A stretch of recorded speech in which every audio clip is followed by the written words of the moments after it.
Welcome back, everybody. Welcome to the New Cow Corner. Today, I have one of my favorite reoccurring guests, Mr. Kyle from Coos Geckos. We're going to talk all things New Caledonia. Kyle's doing some amazing things over at Coos. He has some amazing lineage. He's produced some of the most beautiful Chihuahuas that I've seen to date.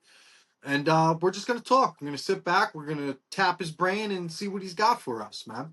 So, without any further ado, Kyle, you can give us a quick rundown on what you're doing over there at Coos, how you got started, maybe some of your projects or what you got going on. Anthony, thank you so much for having me, buddy. I really Absolutely. appreciate you. I can remember the first time coming on the show with Jason, right? Not the New Cow Corner, but I think Gecko I'm Kings. really excited to be here today, right? This is a large community, right? The Yeah. New Cow community is something near and dear to all of us, right? It's actually how I first got started with geckos, right? It was 2010, and like I kind of learned through the Gecko podcast, right? Rapashi was the one who kind of introduced Corleifus ciliatus, the crested gecko, into the hobby through Petco, and that's where I got my first interaction. Picked up my first gecko through there. But going back to younger years, I've said it before, I kept bearded dragons, leopard geckos, anything that was a lizard, right? I was catching that stuff out at my daycare on a little like ivy wall, catching blue belly lizards and stuff. But anything that's got four legs and moves, I'm all for it, right? Especially the cold blooded stuff, you know. Mm. A little bit about Q Geckos. I'm one half of Q Geckos. For those of you that don't know, Q stands for Kyle and Elise Wallace. Elise is my wife. People call her Lisa. It's a much easier name to remember.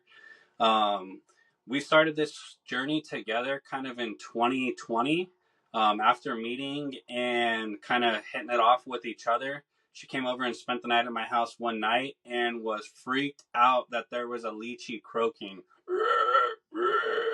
And she's like, "Oh my gosh, what is that?" I'm like, "Oh, I keep geckos, dude. I'm so sorry. I know you saw the cages, but you probably thought they were like plants or something."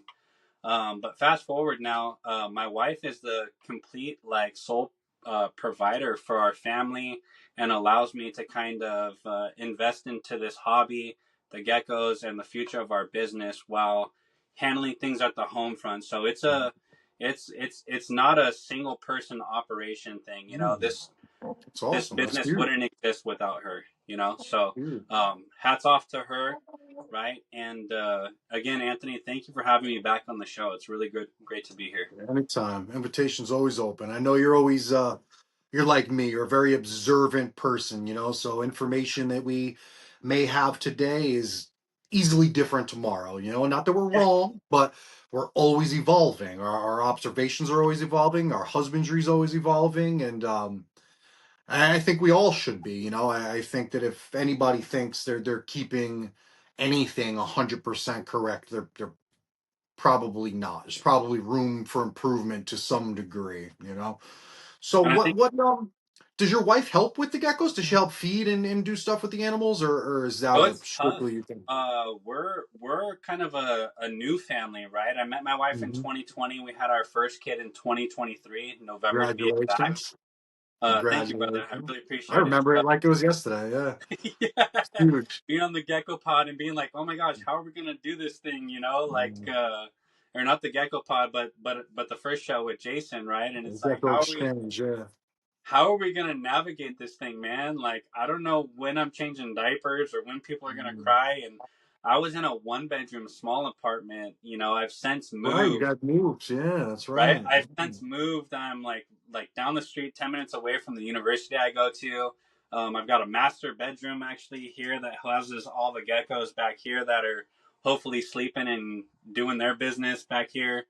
But yeah, having a daughter has kind of taught me really how to balance, having a collection, because relying on my wife before was kind of more, along the lines of, hey, look, this is how we pair the geckos, right? Mm. You get them out, you put them in a neutral space, you kind of let them investigate each other before you stick them in someplace and tell them, Mm. oh, you like each other, because we don't all get along, right? We have to Yeah, kind of go fair. into a neutral setting. And I really kind of made things easy to understand. Education was something that I prided myself in, and teaching her the rules of the road, or better yet, giving her the tools to be able to be a decision maker on her own, was something that I wanted to provide her with. Awesome. That's That's not without beautiful. It's not without saying though that early on, in building our Chahua collection, my wife got her first Chahua. I'm just gonna call him Chahua. I It's call it it's Kahlua too too. much. It's too much to correct at this point, right? But my wife actually was the first one that bought a Chahua. It was with that good old Uncle Sam $600 stipend from the government during COVID, right? Really? I didn't know that. Driving That's down the awesome. road, dude. Driving down the road, and I'm like, hey, there's a reptile shop right here. And she's like, oh, let's stop. I know you do the reptile thing. And she had kind of touched them, looked at them, that kind of thing. But we stopped at this reptile shop, and I go, oh my God, they have a Chahua gecko here. Right? I always wanted one. I see people walking around with these, like, what to me at the time was like $1 million animals in their hands, and they're like showing them off at these shows, right? Because Chahuas weren't a common thing at the time, right? From gosh, maybe 2010 when I got my first gecko to 2020 when I met my wife, right? They were still kind of a specialty lizard or gecko, so to speak, right? For But we sure. stop in this place. I go, oh my gosh, my wife looks at me and goes like, hey, uh, and I'm like, look, if you want to see it, you could see it by all means. You just have to ask the lady, right? Lady walks over and is like, you need any help? She's like, yeah, could I see this? I'm like, no way. She's actually asking to see this gecko. So they get the gecko out, walks on her hands, and literally does this little like plop, Way right? And down. I'm like, that's funny. If that was in my hands, I would already be like, can we box this thing up? And I need supplies, right? I'm a head over heels for animals, right? But I look at my wife, and she's more reserved, more thoughtful, and I could see the wheels turning in her head. And finally, she kind of looks at me and she's like, "What do you think?" And I'm like, "Oh, those are some heavy words, right?" I'm like, "I think you need to make a decision here, right? Like, I can't tell you how to spend your money." So she ended up following through. She bought this first little mainland Chahua gecko from unknown lineage, a local breeder from Reptile Island, and we took it home. Dude, it was the most personable pet lizard I had ever come into contact with. It was ferocious in all the ways you wish for an animal to be. It was a great eater. It did well in any habitat we put it in. We didn't really know what we were doing at the time. Mm-hmm. And from there, my wife just had a ball interacting with it. I started to get to know it. And within like a month, dude, I was like, I need to go find another one. I need to find another Chihu at a local shop, and Uncle Sam's gonna pay for mine too. You know. So That's awesome. lo and behold, I went to another reptile shop up in Riverside. I think it was like Reptile Island, something like that, right? But anyways, I ended up getting a Pine Island Chihuahua, kind of higher color, maybe a white collar. From all I knew is it was from like ridiculous rack lines. It came to be one of our foundational animals. The gecko's name was Okay. Keating, and she had a red base, kind of a green collar on her. Mm. And me and my wife both fell in love with these things, and um, yeah, that's kind of where me and my wife kind of start out with. She got experience with them, but as I started collecting more animals, Australian stuff, whether it was spiny tailed geckos, the Strophuris, the Clemeri were kind of our first love and our first project, right? We had those before we had the Chahua geckos, but they were just kind of coming up on maturity at the time that we got them, and uh, we had like one or two terrible seasons with them, whether it was like pulling the eggs and incubating them separately or whatever it was, right? It took us about 2 seasons to figure out how to actually create a program where we would get viable offspring and they would get raised by the parents themselves. But as far as where my wife comes in and how much she helps out with, it used to be a lot. She used to be the Yeah. one kind of taking over and pairing the geckos together while I kind of watch over because I kind of experienced it with her one Yeah. or two times, right?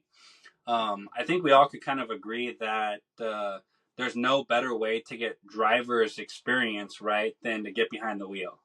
So Absolutely. I had to learn. It's like go hands off. I was struggling through that though. So my Mhm. wife helped out a lot as we had our first kid. It became a lot more reserved. Her time was spent raising a baby. If you know what I mean. It's a very much a skin to skin kind of relationship, and still to this day with a 16-month-old, it's very infrequent that my wife gets to help me the way that I desire. But this is part of having a collection, having a daughter, having a young family, right? Mhm. And we figure it out. We tend to make it work, you know. That's awesome. There's nothing better than, some of the, the most, I don't know what word I'm looking for, but some of the greatest collections and keepers that I have met are usually teams. It's someone that has, and that's, I'm not bashing anybody that doesn't have a partner that helps them with it, but I feel like the most successful, smoothest running operations are always operations with two people involved. It's just it gets to be too much for one person. I mean, even if it's your passion, is something you can't live without. It can be a lot to handle 200 animals. Cleaning cages, feedings, pairings, hatchlings. It's an ordeal. At what point did you guys say, let's turn this into a business? Was it right out of the gate? Was she gung ho for going towards this is a business deal, or was it always just a hobby or something you guys had?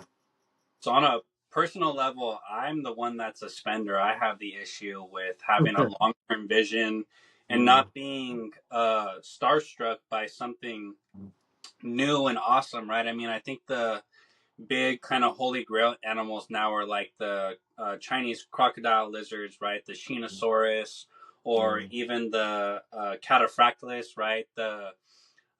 I The don't even know what the that the, is. the girdled lizards, right? Oh, The okay, yeah, yeah, armored yeah, lizards, right? That do the eating of the tail, yeah. right? Whatever it is, there's always going to be those grails, right? And I think all of us kind of have these visions of like, oh, wow, it would be nice one day. Well, I'm kind of a type that sees something shiny and I'm gonna figure it out, right? I hear Um, you. not Trust me, I not know I can relate. not very wise though with a family, right? And especially one that's expecting. But this is the part of the balance, right? I think that having two people within a organization, a brand, a business, whatever it may be, um, there's generally some sort of checks and balances there, right? Well, I'm the one that thinks this kind of wild, crazy picture, and I can see 5 years down the road all the success, right? Whether it's real or not, right? I have this image of what it could be, right? While my wife is planted in ground and going like, yeah, that's so far away. You got to make sure that like we're setting ourselves up to get there, not just that we have this vision and somehow we're going to win the lottery. Because quite frankly, me and you both know that the odds are very slim. Very, Um, very slim. so yeah, as far as like partnership and business, it definitely does help out. I really appreciate the fact that my wife allows me to make certain investments, but it wasn't without pushback along the way. There was definitely some acquisitions that required communication that was disjunct, broken. But she understands that to be a business, right, we have to make business decisions, and sometimes that means if you don't produce and you don't do well with us, whether it's at our old place in our cooler environment or at our new place in our warmer environment, right? um One thing that I learned from kind of my mentor Justin over at Red Rock Geckos is that just like a business sees things, this is capitalistic America. Money walks, numbers mean everything, right? You might have one 6 quart bin, right?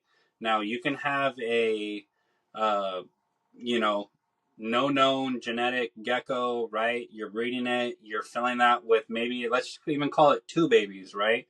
What's the value of that versus having even a low quality cap? right? Mm. That's bred in there that you're raising out, even one of them, right?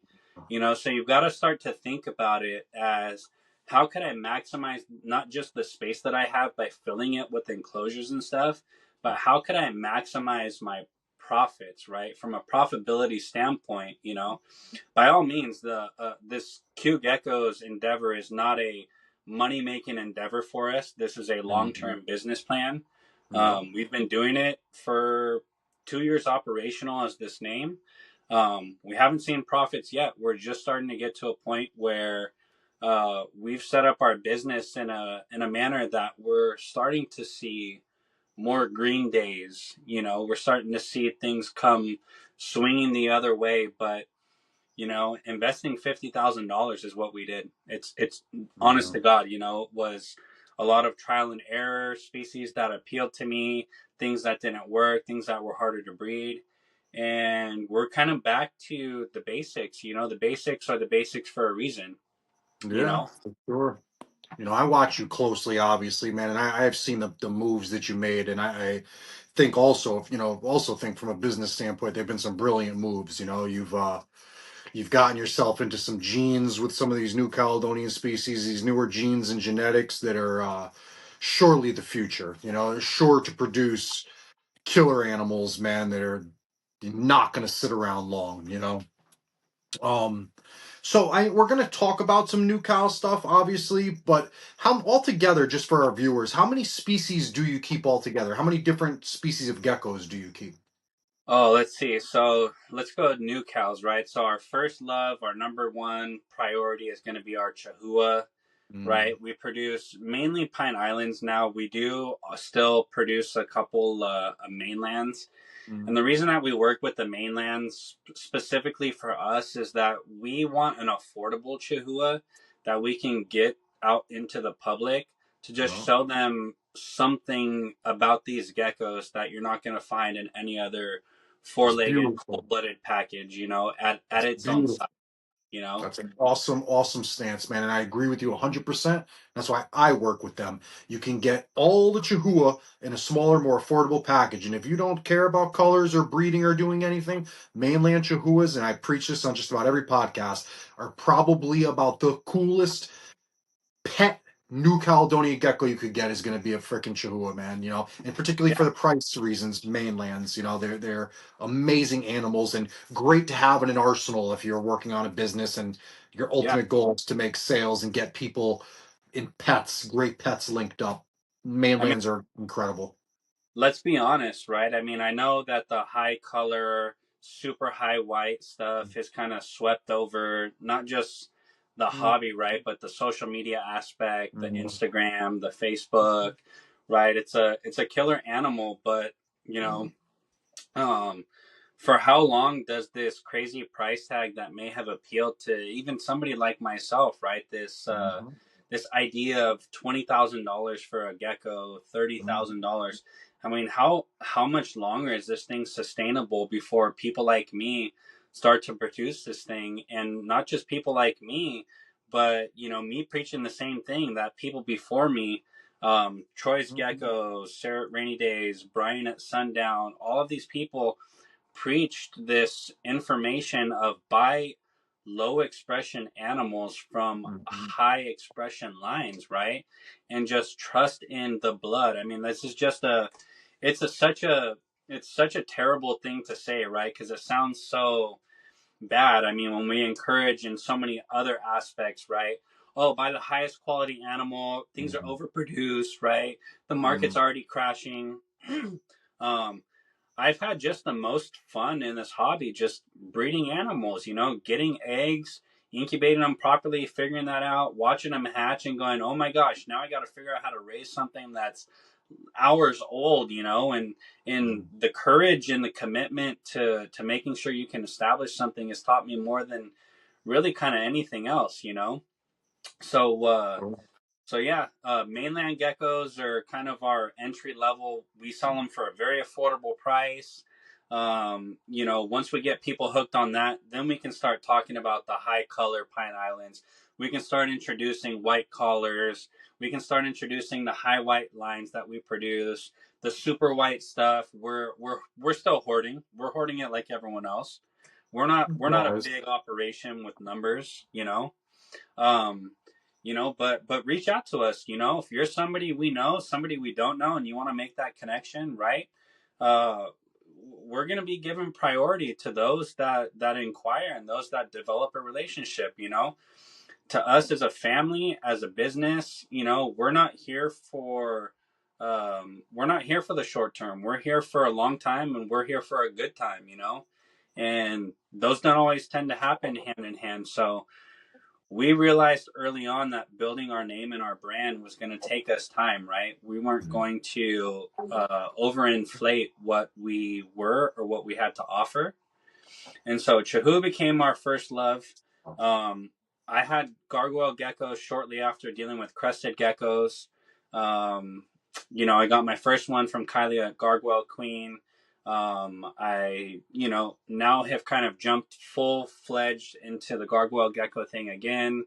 I think we've got like over 50 gargoyle geckos here with Really? probably almost a dozen breeding pairs now.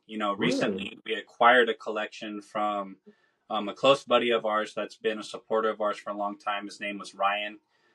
He's over at Kinks Geckos. He's kind of put the put his kind of time card up, right, and clocked out. Taking a minor retirement from this thing, right? Mhm. But he worked with some old school lines, several generations, 17 years in. So Mhm. we took his stuff in and we're working with it. But to build on that, we took a stint away from crested geckos. Seeing the Xanthics for 30,000 during the pandemic, the sables for the same price, the cat kind of market blow up and kind of implode on itself, right? Um, on a side note, I think the prices are right where they belong right now. This Yeah. is actually the true market and the value of what these extracurricular kind of things in life should be, Yeah. right? People don't need animals. People don't need other things to feed and care for. This is a choice that we make as keepers, and it should be obtainable if you want it.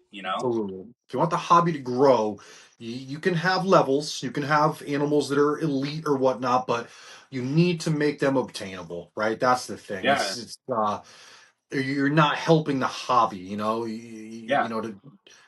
you're doing it right again. That's beautiful to hear someone else say because so many people get caught up in the well, I can get 10 grand and well if we all just hold out and none of us sell them for anything less than 10 grand, then we'll all make 10 grand and it's like but what are you doing for the animals? Don't you want to have more people out there working with more animals and maybe discovering more things? I mean, you can look at the ball python market, right? Like the more people, just simple numbers. The more people that work with ball pythons in general, the more morphs, the more traits, the more things show their heads, right? Like it's a Hmm. number game. When you keep these incredible animals that we owe it to them to do them right, to work with them, responsibly, professionally. It's a huge responsibility you have in your hands working with some of the genes you do, because you guys that do have these incredible genes, your sables, the caps, all these crazy high white Yahoos and stuff, you have a lot more responsibility than just a regular keeper out here. You guys are controlling the market, you guys are controlling, the population or how many are kept in captivity. You guys got a lot in your hands. It's a huge responsibility to, step outside of the you know, recreational hobby breeder world into the business world. It's good to It's see that good people have these animals. It's nice to it's see because true. you hit the Yeah. nail right on the head. Yeah, as you know, right? You said it a minute ago. For our crested geckos that we keep, we've got the high white sable lily whites. We've got the high white walled sables. Mhm. I'll be honest. We tried to find that stuff and source it here in the U.S. We had money. I had investments that I moved around during 2023. I tried to do business with a couple people here in the states, and unfortunately, there was no wiggle room, right? And It was once that we long, Kyle? Has it been that long? So I Yeah, remember we were talking about yeah, this, me and you. You know, we were just talking and shooting the shit on how that was 2023, man. I remember before you even had them, and you were like, "Yeah, this person, you know, we're not here to mention names or bash anybody, but they're not budging. They won't give me the animal. I can get a better animal over here in Korea for this much money, and I'm buying two of them. Like, yeah. God bless you. It's been that long. And That's awesome. and I've told people that ask, right? I get oftentimes it's like, hey, you if you go on Fetal's website, that's literally Korean morph market, right? No, air.fetal.com. Thank you. Promotion right there for them.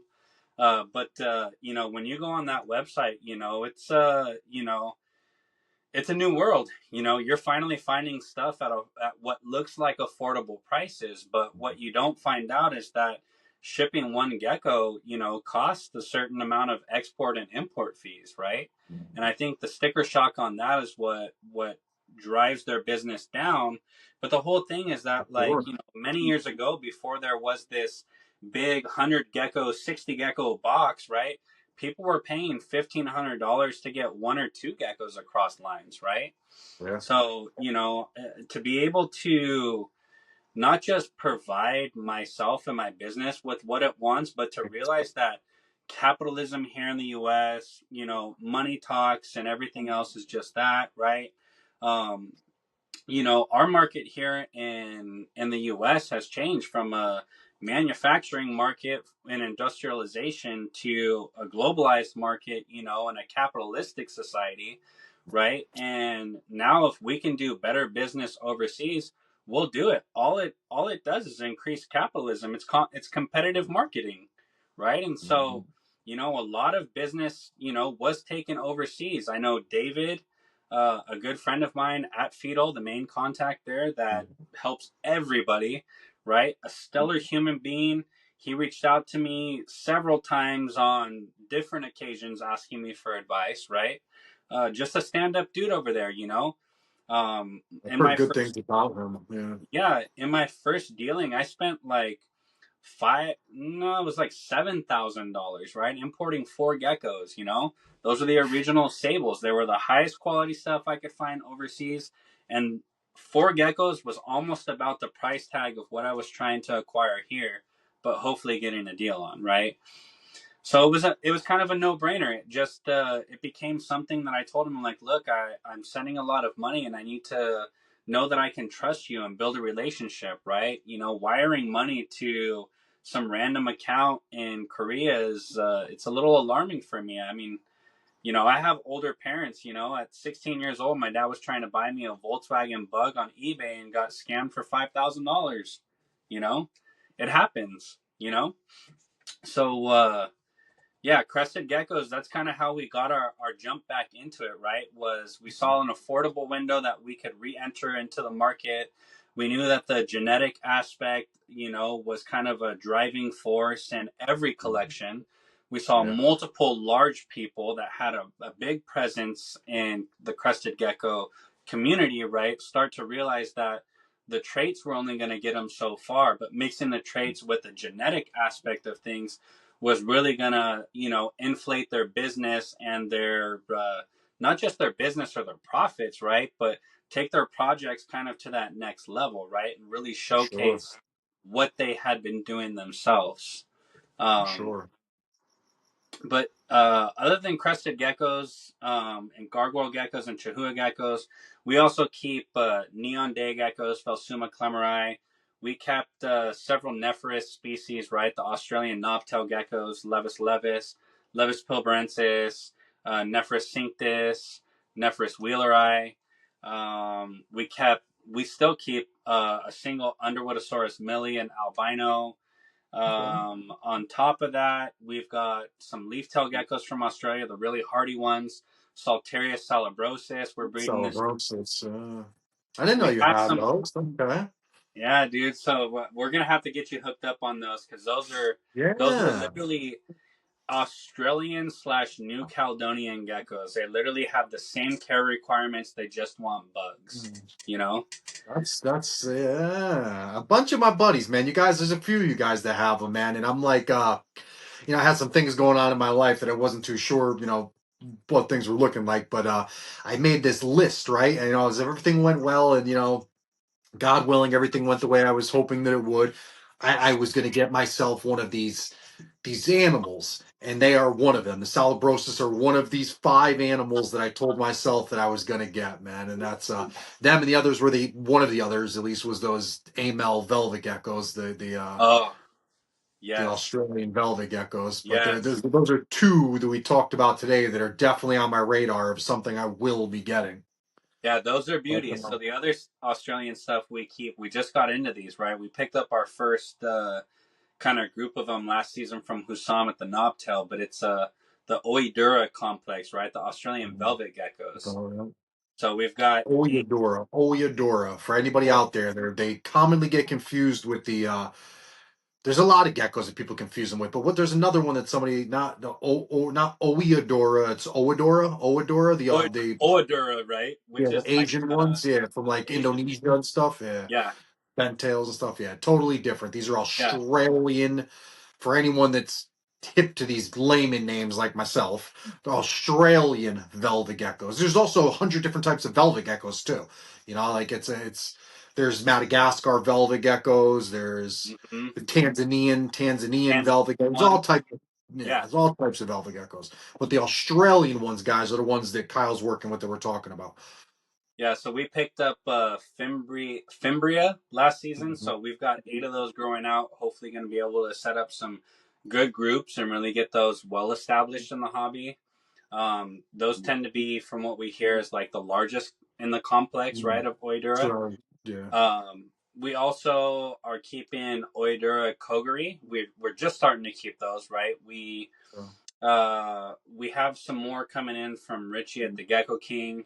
But special enough, I know you like those Amalistic Castlenowies. We've got a single female Castlenowie right now, but we've got a special package from Richie headed in next week. So we've That's got awesome. 2.1 of Castlenowie coming in that are Amalistic, right? So hopefully, cross our fingers, right? We get them well established here. We're able to get them producing next season for us, and to be able to kind of establish them a little bit better in the hobby. Because what was once maybe 10, 15 years ago a common gecko, Super uh, popular, right? Yeah, and then they popular and just common, poof, right? disappeared. Prices went up. Nobody has them. It's like Yep. it's all the gears are turning for that species right now, man. Because it's they're I mean, I guess I shouldn't say notoriously known, but to people that are like around my age, like in their 40s and stuff, and even people your age or a little younger, they know how good of pets they make. Like they're Yeah. great pets. They make a Yeah. great, easy to care for animal, and now they have that kind of rare elite status, where not everybody has them, and they're super cool, man. They mark a lot of boxes on that perfect gecko scale, if you will. Yeah, it's funny. I talked earlier about, the transition from our last place being a cooler Mhm. environment to like being in a warmer environment here in Southern California. But our business model and kind of what we shifted toward is like, if it doesn't thrive in a new Caledonian kind of Mhm. care, Mhm. right? So I'm talking like upper room temps of like 85, which I know some people think are warm for cresteds. I'll tell you, you It's just keep them a BS. little wetter. That's perfect. It's Yeah, it's perfect. You BS. keep them a little wetter, right? Let it dry out in between mistings, right? Feed them a little bit more frequently. They'll grow Mhm. faster. They'll lay a little bit more for you. There's so much different animals, man. I Yeah, tell people this, and people like bash me and say, "Oh, you're crazy. yeah. You're this, dude." 85, 85 is the 85. sweet spot, man. They are Yep. so much. They're just totally different animals. They they're Mm-hmm. they're they're hungrier. They move more. They are active. It's a totally. If when you look at animals that are kept the way people tell you to, like keep New Caledonian species in the high They say 60s, high 60. low Yep. 70s. It's one way, and you just grow thinking that this is the norm. Like you get accustomed to believing that this is how they're supposed to be. Let those temperatures get up to almost tropical temperatures, and you'll see what a tropical animal does. Like it's like night and day, man. They are so much happier, healthier, and Mm-hmm. better pets when they're warmer, man. And I'm not suggesting people care, kill your animals or bump these temperatures up if you don't know what you're doing, because you have to know what you're doing. Like Kyle said, if you're not tweaking and messing with your humidity levels and air circulation and ventilation, you can easily kill an animal. So I get the general consensus on telling people to shoot for this temperature because it's pretty much foolproof. You're not going to Yeah. kill your animals keeping them at 65 degrees. It's not going to happen. And you easily could at 85 should you do one of a few things wrong. But if you do them right and you are hip to your animals and you know what's going on with your care and your environment, your room, your whatever you're doing, and you know what to look for, it's how they should be kept, man. These things don't Yeah. live year round in the wintertime, the fall. It's not. New Caledonia is a tropical island, subtropical island. It's it's warmer, much more than it's cooler. Like Hmm. it's Another thing that usually rattles people too. I mean, we vend at reptile shows. We deal with a lot of like new people in the hobby, right? mm, And one thing that we also stress to people too. I mean, we always tell people there's nothing better than watching your own collection. Keep your eyes on your animal. You make those judgment calls. You know what's best. But we get oftentimes that it's like, hey, my gecko doesn't like eating bugs, and I'll be honest, my first crested gecko, right, was a 2010 Rapashi gecko from Petco, right, and the idea was that it was marketed to us as feed it this protein shake and it'll live a long, healthy life. Which mm, 15 years old, he's still one of my most productive males here. mm, But on a side note, he's not very big. He's 30 mm, grams tailless, and he's never gotten bigger. You know, mm, maybe that's what they're like in the wild. Maybe it's not, right? But the one thing that we've kind of stressed to people is getting your animal onto bugs if they're new cal geckos. Um, yeah, Stop feeding them. Stop feeding them so much. If you want your gecko to be hungry and to eat something new, you got to stop feeding it that diet every day. I yeah, know people that want to pump the Pangea, want to pump the Rapashi, pump the I guess the new one is the Vital, right? It's yeah, vitamin whatever meal, you're yeah, doing, nothing's better for your gecko than a natural insect, right? I don't care what it is, a cricket, a roach, or whatever. And if your gecko doesn't take it, guess what? It's time for a hunger strike, and I tell yeah, people you got to watch your gecko, right? If your gecko starts getting a little shabby, right, it's mm, time to start feeding it some of the diet again that it's used to yeah, eating. But you're not going to get it to start taking insects by feeding it a non-moving diet every day that tastes sweet and delectable, you know so that's one of those things so that we tell people too. It's we try to feed everything insects here. Chahuas definitely are insectivores, but even the crested geckos, we get a healthier, more robust, quicker growing, in a healthy way, right? Animal that generally does take to it. We don't always feed here every day with our hatchlings. We go every other day, every 3 days, and we do the same with our adults.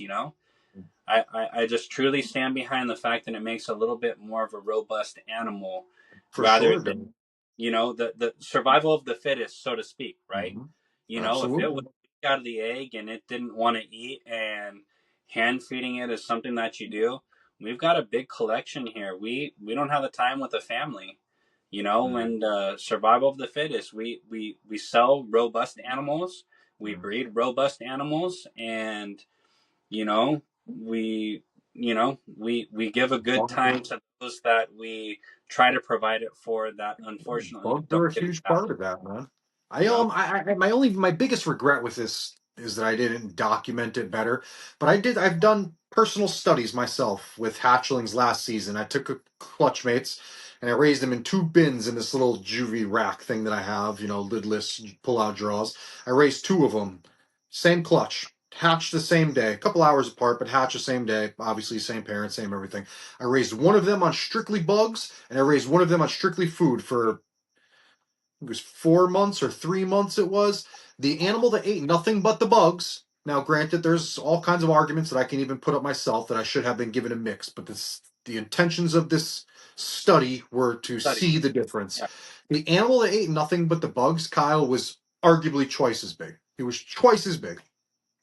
Isn't that funny? And It's, I I know don't that. think people would And believe me. I don't think people would believe me. So I've talked about it to people that I know, but I'm going to do the same thing this season, and I'm going to document it. I'm going to do like weekly pictures, and I'll show feedings, and I'm going to document it for the non-believers. But I've done it. I need no convincing. I've seen it with my own two eyes. I don't want to hear anything about genetics or maybe this or maybe that. The animal that ate the bugs was twice the size of the animal that ate nothing but the mix. You And you know. notice, I think probably like at least we noticed it in our care, but I'm sure you can probably attest to it, right? The animals that are eating the bugs, right? Whatever the content is within the insect, right? I mean, most of us are probably feeding crickets, or I think we both feed roaches, right? Mhm. But the animal itself, I mean, I could feed it roaches or crickets, whatever it is, every day. There's not there's not an obese animal, right? They don't get these like fat rolls, hips. They don't get jowls on them that kind of sag, right? There's some level of I don't know what it is. I don't know if it's specifically Leaner diet. I don't know food, if it's moving and exercise, exercise. right? Absolutely. I think it's all Yeah, of the above, dude. It's all yeah, the above. It's just yeah. like humans. I mean, maybe they're, they break down their food differently, process it, or, metabolize it rather differently. But it's not much, sugar works the same way, right? Like these animals that sit there that don't have to move, that have a pre-made diet slid in front of their face, that eat all these processed sugars. It's the same way if a human sat on the couch and had Dunkin' Donuts delivered every day. Like you're it's if you were a hunter gatherer, or look at, for argument's sake, most hunters, people that have to go out and get their food, most farmers, they're more fit than someone that sits at home getting food delivered every day. I mean, Yeah. they're putting in work for that meal, let alone the physical aspects, the whole mental aspect to it too. When Mm-hmm. a gecko has to navigate an enclosure to strategically strike an animal, like it's you can't argue that it's not better for the animal. It's mental Well, stimulation, it's I a workout, it's I think the it's hobby kind of agrees, right? That crested geckos are not thought of as the most intelligent, cold-blooded, four-legged thing with a tail, yeah, right? yeah, They're quite derpy, right? yeah, But the variation, the handleability, there's other aspects that we like about them, right? They're just not the wisest things, right? Which is where kind of the Chihuahua fit a special yeah. role for a new Cal gecko, Absolutely, you know. absolutely. Crested Um, geckos are probably a prey item in New Caledonia. yeah, Juvenile crested yeah. geckos are absolutely a prey item. Oh, There's you know no. it, and most likely for a Chihuahua too. You know, Absolutely. a small hatchling gecko would feed a Chihuahua probably for a week. And it Hmm. would take it down readily. A nice, healthy 60 to 90 gram Chihuahua would make a fine meal of a small cresty. Yeah. Absolutely. Lychees, But gargs. yeah, yeah, Mm, it becomes an opportunistic thing, right? I yeah, know people for sure. often think, "Oh, my lychee only eats the diet," right? Yeah, I had a lychee for 10 years, a single lychee. It was a pet. I'll tell you, he rarely fed on pinkies. He took two pinkies Mm, in 10 years, right? But I will mm, tell you, he would absolutely smash like large adult crickets like nothing mm. else, dude. I could tongue feed him like 15 of them, and he would finally go, I'm good, but they Awesome. all love their insects, dude, and I think Hell yeah. a big thing kind of too, gut content, looking back at like the Aaron Bauer Rhacodactylus Hmm. books, looking through Hmm. the books that like Frank Fast and PDV were involved with, right, on Rhacodactylus. No. There's a strange study, right, and I know that you kind of experimented or mess with it a little bit, right? Calcium content when it comes to digestion, ingestion, Hmm. specifically with the insect snails, right? Hmm. With I feed them. I snails, feed them. Yeah, I you feed know, them. yeah. So that's kind of I think that's an untapped part of our hobby. Generally because snails are thought of as hard shelled and pests, right? I mean, they destroy our gardens. They're bad. They're invasive, right? But at the same Mhm. time, if they're so invasive, right, and they're invading, a small island, they become the number one food source as far as I'm concerned, Absolutely. They right? cover New Caledonia. They're You know, covering New Caledonia. Crabs too.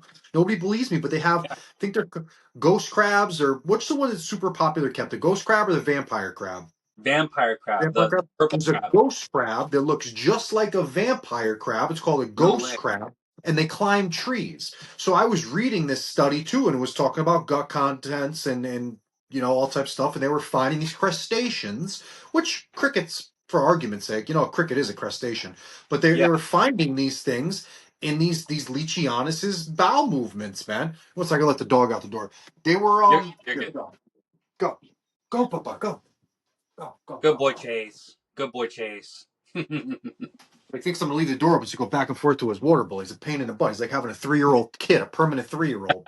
But yeah, so they were doing. So I haven't quite gotten into the crabs yet. As I haven't really found. Truth be told, I haven't found a way to source them. But that's also something that I'm going to experiment. Just because people have this whole thing in their head too when it comes to feeding these New Caledonia species, it's one of two ways, like crickets or pre-made mix. That doesn't have to be true. There is a pretty big available variety of insects and things that we could feed between worms and bugs and roaches. Like my animals, Yeah, it's notoriously known. I'm notorious for being a super bug heavy feeder. yeah, I do not feed two types of bugs any two feedings in a row.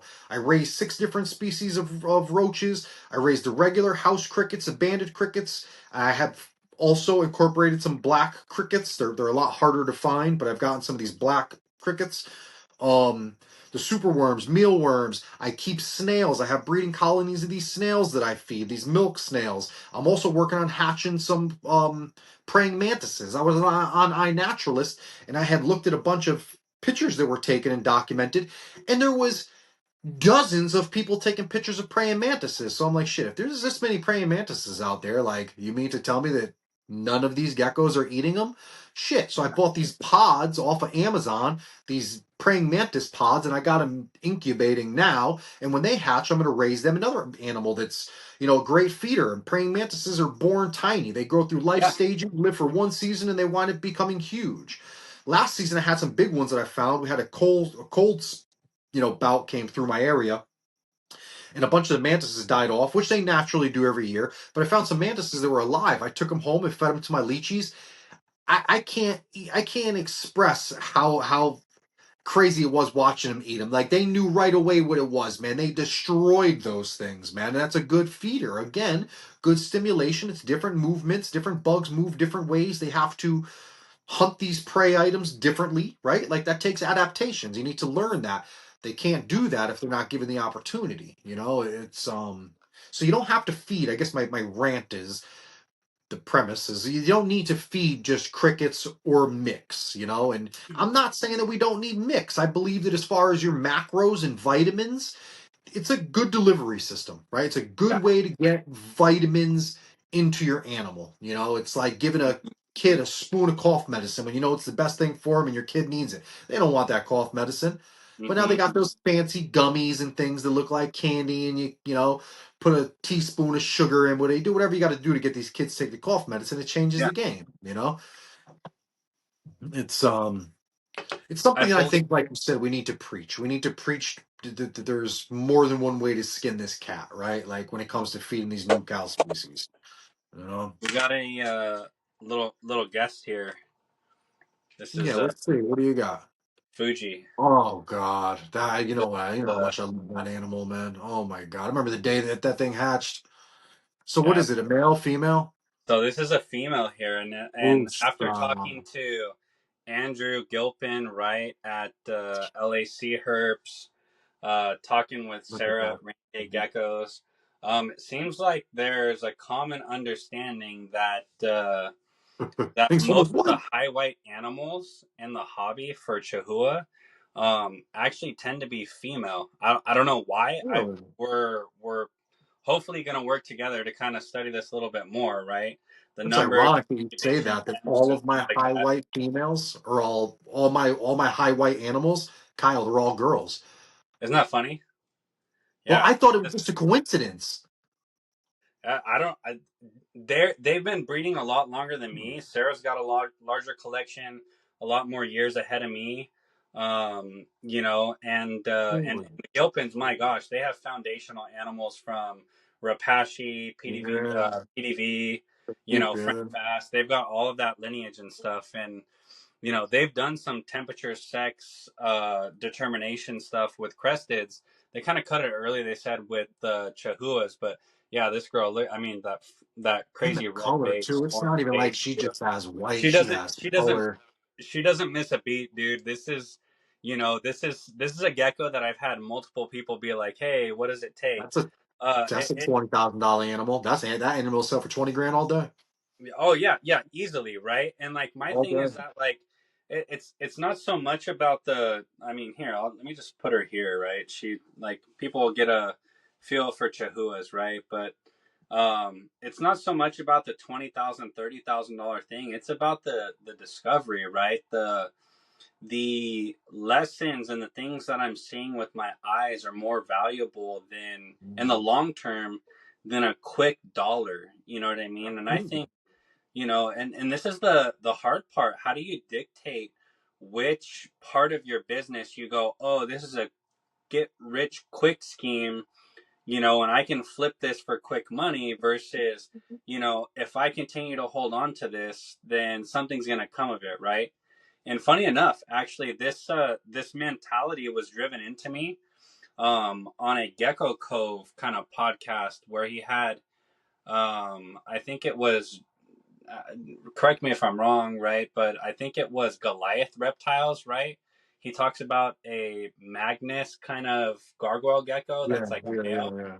right? Uh, And then he asked the breeder, right, the owner. He said, "Hey, like, what is it? What's the one thing that you learned that you'd like to pass on? A message you'd like to give to the viewers, and what?" And he said, some of the earliest people that kind of coached him and helped him out had said to him, like, the number one thing that was stressed that stuck with him was, you never sell your best shit. fact, You never fact, sell your best shit, because you sell your best shit, you just gave your project away to somebody, right? And so fact. this is a project, right? I mean, let me be honest with you. I could sit here and pull out the parents right now. That this is not what the parents look like at all. The parents I was are, just like I gonna said, ask you about that. low expression animals from high white lines, not super Okay. high white lines. The dad has a simple collar, some spots on the side, right? But he's got a fire red base like this. He's got that Yeah. same base. And mom, she's what I would call maybe a super high white. I'd probably say high white, to be safe. But she came from canvas geckos. Dad came from Troy's geckos, right? And I'll be honest, parents, I didn't pay more than Incredible. 2 grand for him, dude. I didn't pay more than $2,000 for both parents together, and here Made I a am $30,000 animal. with a 20, $30,000 animal. So this was kind of a, I love the animals.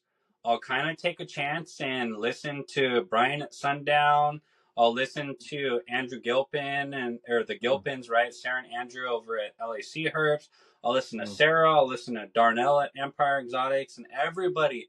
The consensus was, if you can't afford an animal like this, buy a related animal that's lower expression, raise it up, get it early, right? Because the longer I hold on to animals like this and grow them out, when this thing hatched, it was a $15,000 animal. Now I look at it and it's a $25,000-$30,000 animal. Yeah. And this ain't my pricing. This is just going off of the market that everybody ahead of me set, For right? sure, for You sure. know? She's better looking than animals I've seen sell for that much. She's Yeah, yeah. that one that sold for. I've seen one that And sold for like 40 the something cool thing thousand. She's is her got. collar goes all the way down to her arms, dude. It's not one of those. It's not one of those like surprising collars that it's just on top. No, this thing Dude, is she's pretty, man. What a a pretty a, girl, a man. serious girl, right? So In all what? actuality, though, if I produced that, there's no, and I mean this from the bottom of my heart, there's no monetary money that you would give me to get rid of her. I wouldn't ever sell her. I wouldn't ever. I just would. It would So defeat the whole purpose. I would not sell her. You The whole know. thing is like you have like this is like Chase Jr. You know what I mean? Like essentially it's what it is, right? Like I had animals my whole life. I had tons of geckos. It's like this became like my spirit animal. There You you know, go. this is like a female. I'm not a female, but this is a female that gets to basically run the house, do what she wants, dictate everything. I'll be honest, she gets extra bugs. She gets extra loves. She gets scratches when everybody else gets to just hang out, right? I mean, but that's Well, also what makes her a cool kind of t-shirt gecko, you know? And I mean, not to say that the Chihuahuas aren't, personable geckos and they don't just want to hang out and calculate everything, hang out right there and wait for an opportunity to come upon them, right? But they're puppy dogs, dude. You know it. I've watched you raise countless from Vader all to my Gunner to Chihuahuas, dude. man. I've watched you raise them My all, Chihuahuas are my you know? babies, man. I love those animals. Like Yeah, they're not for sale. Like you cannot yeah. buy my Chihuahuas, and they're nothing like that, you know. But it's just they have a way, man. They have a way of stealing your heart. So what But I want to ask you is, you talked about buying some lower expression animals that come from higher expression lines and producing animals like that. Have you talked to anybody that's had some high expression animals that have produced some very low expression animals? so I'll be honest. So this was a theory that I kind of tested out. So I grabbed animals that were very unsuspecting, like even more unsuspecting, because the parents for her are white collar and like on the edge of high white slash super high white. I call them white collar and high white, right? I could. This is not a sales tactic, right? This is a like let's downgrade it and be realistic. Dad's got a really big white collar, right, with two spots on either side, right. Most of the Mm, Chihuahua stuff is very symmetric. If you don't watch it, yeah. it's undeniably like the prettiest patterns that you see. You just might not have the eye for it yet, right? Mm, But so I tested this kind of theory and I grabbed some really, I'll be honest, like low quality. I would even almost like go out on a ledge and say ugly animals, right? But mm, I mean, Chihuahua or Chihuahua, right? We don't love them because you're pretty and you're ugly. We love them because your personality is the personality mm, I like, right? for sure. So I grabbed a dark line female from Sabrina at the same time that I grabbed the mom to that super high white I just showed. So mom is Princess Peach, or just call her Peach, right? She came to me and she was like a nice like orange color, right? But she was like mid fired, right? So I was like, oh, Peach is a really fitting name. How about I just call her Princess Peach? Everybody from your generation to the new generation knows that name, right? Everybody knows who Princess Peach or Peach is, right? So Hmm. it was just for me a foundational animal because it was the highest white that I had in my collection at the Mm, time, right? So I wanted to kind of set things up to be recognizable, easily identified, right? The dad, funny enough, though, his name is Leon. And the reason I named him Leon is because I got a pair of geckos in from Troy's Geckos at the same mm, time. And I had just watched a movie called Leon the Professional. And, if okay. you haven't seen it with, I think it's, Mm, I forget, Kidman or Portman, one of them, right? But they're like a young child, right? And they have this like guy who goes around like looking out for them. He's like a total sniper with a handgun, right? And I watched this movie and I'm like, oh, I'm moved by it at the moment. I just got these geckos in, and the next week I'm like, dude, this is Leon and Matilda, right? And so Leon became Leon. Matilda ended up needing another year to be raised out, but so I paired Leon. And if you guys don't know too, like, I know that there's commonalities, things that are expressed within the hobby of, females need to be 3 years old, males need to be like 2 years old, or whatever the numbers are, right? I'm just here to give you my facts, right? mm. Males will breed at a year old. Now Leon wasn't a year old; I've he was a heard year this. and a half, right?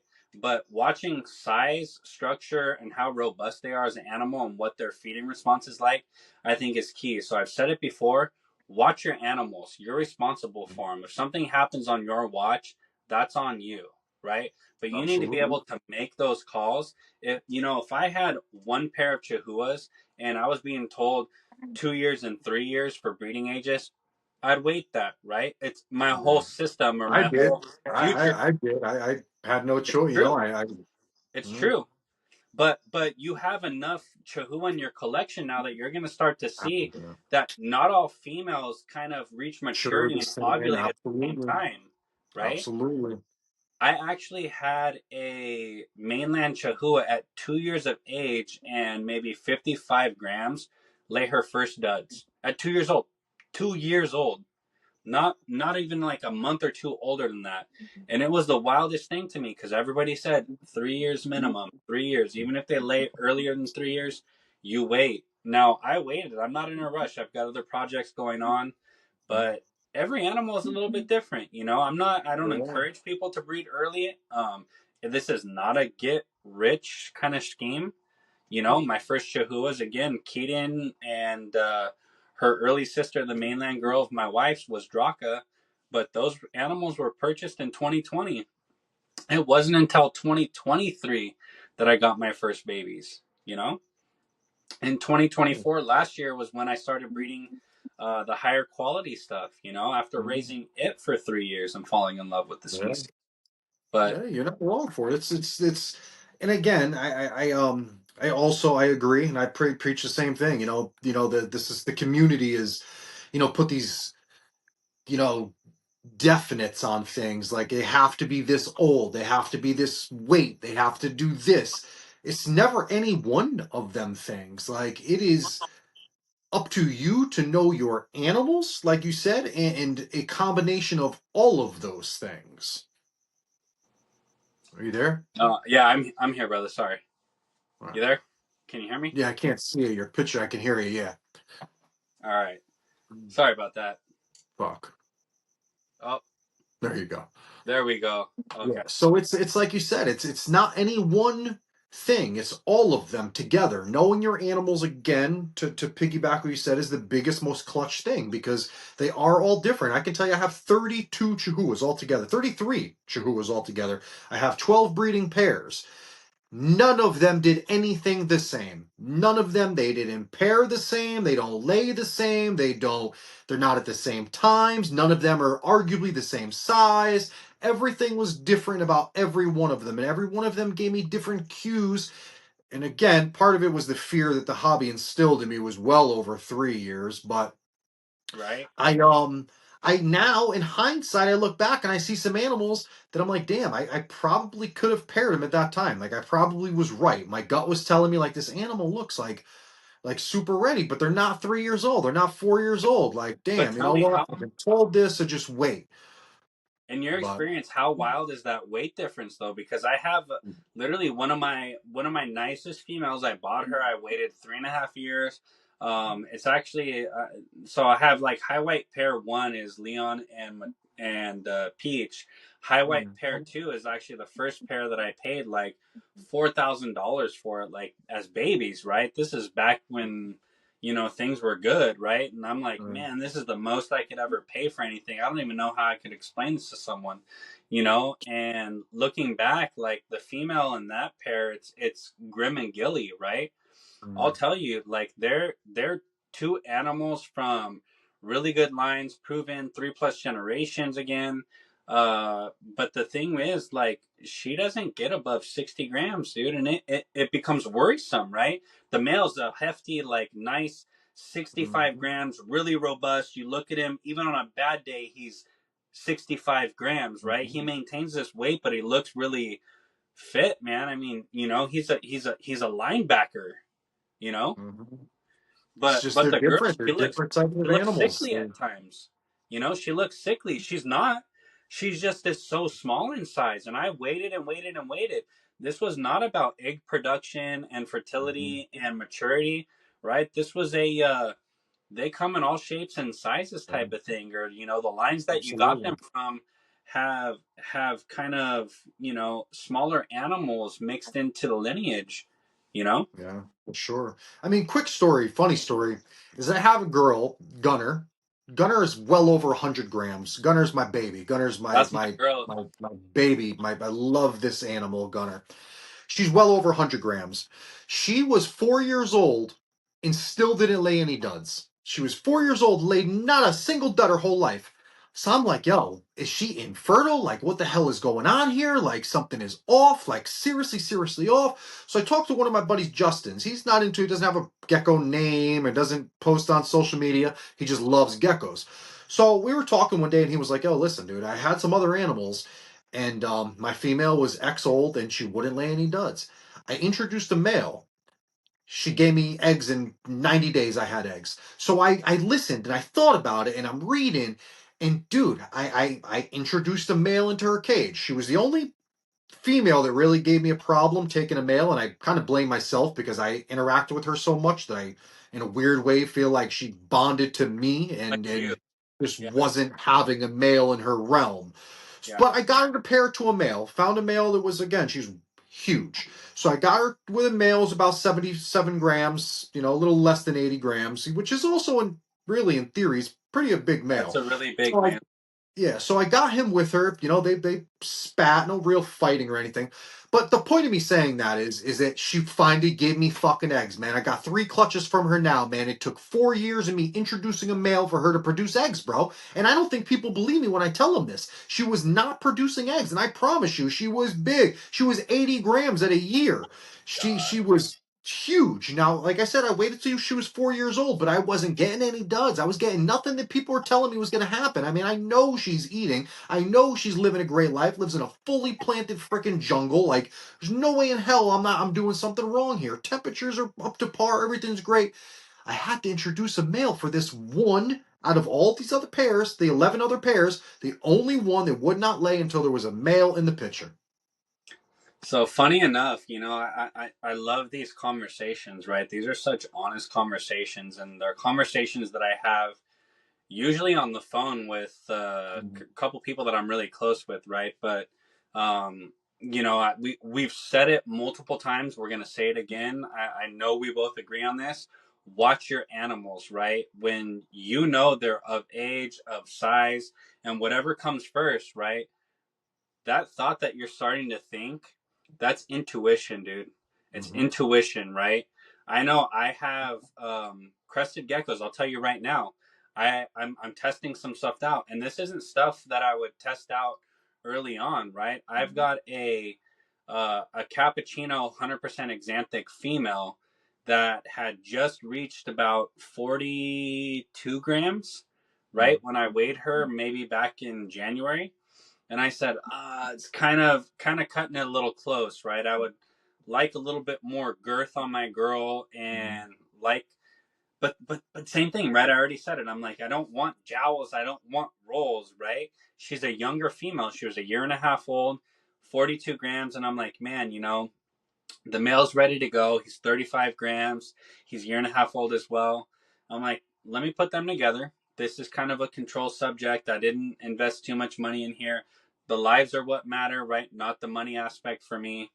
But I put them together, and I'm telling you, dude, she laid eggs for me before my sable male got with the tricolor female that had been paired 2 months prior, See?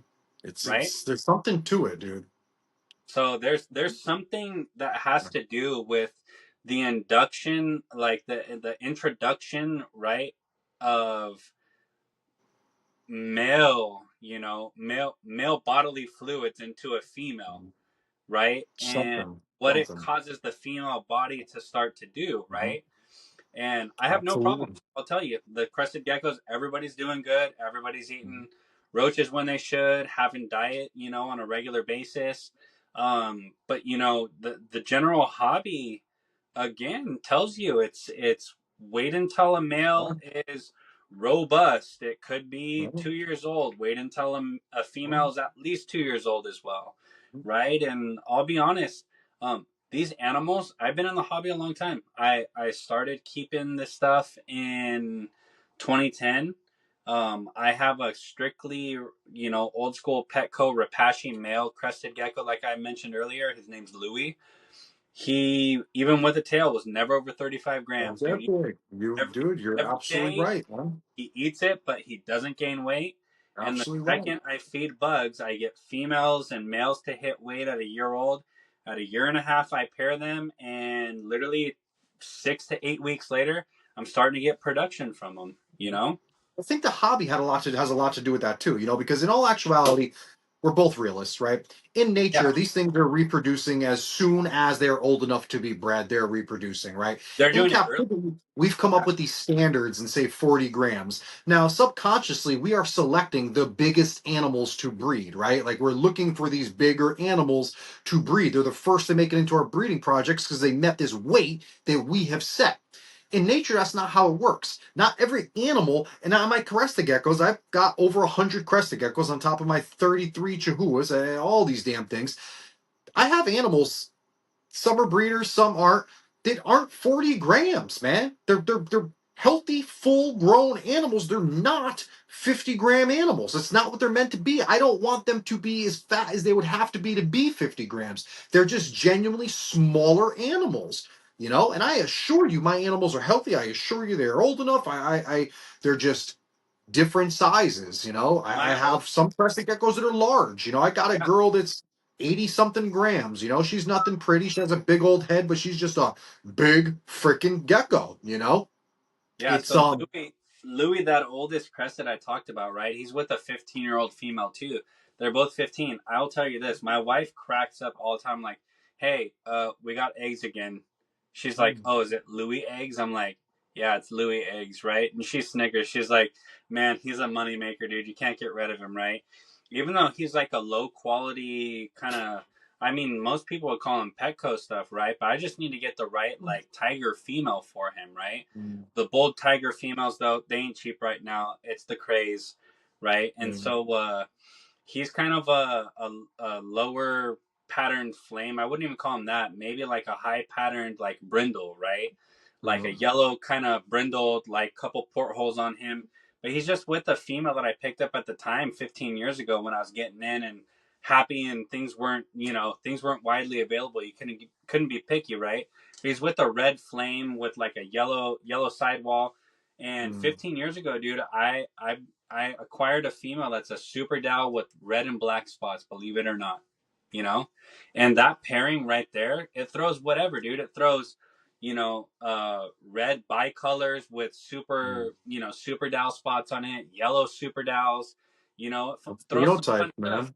Those Generally, I hardwired sell those phenotypes. yeah, I sell those things I have been selling those things at expos for 20 to 40 bucks, dude. I don't sell them with lineage. They're pets, they're pets just like the mainland Chihuahuas, right?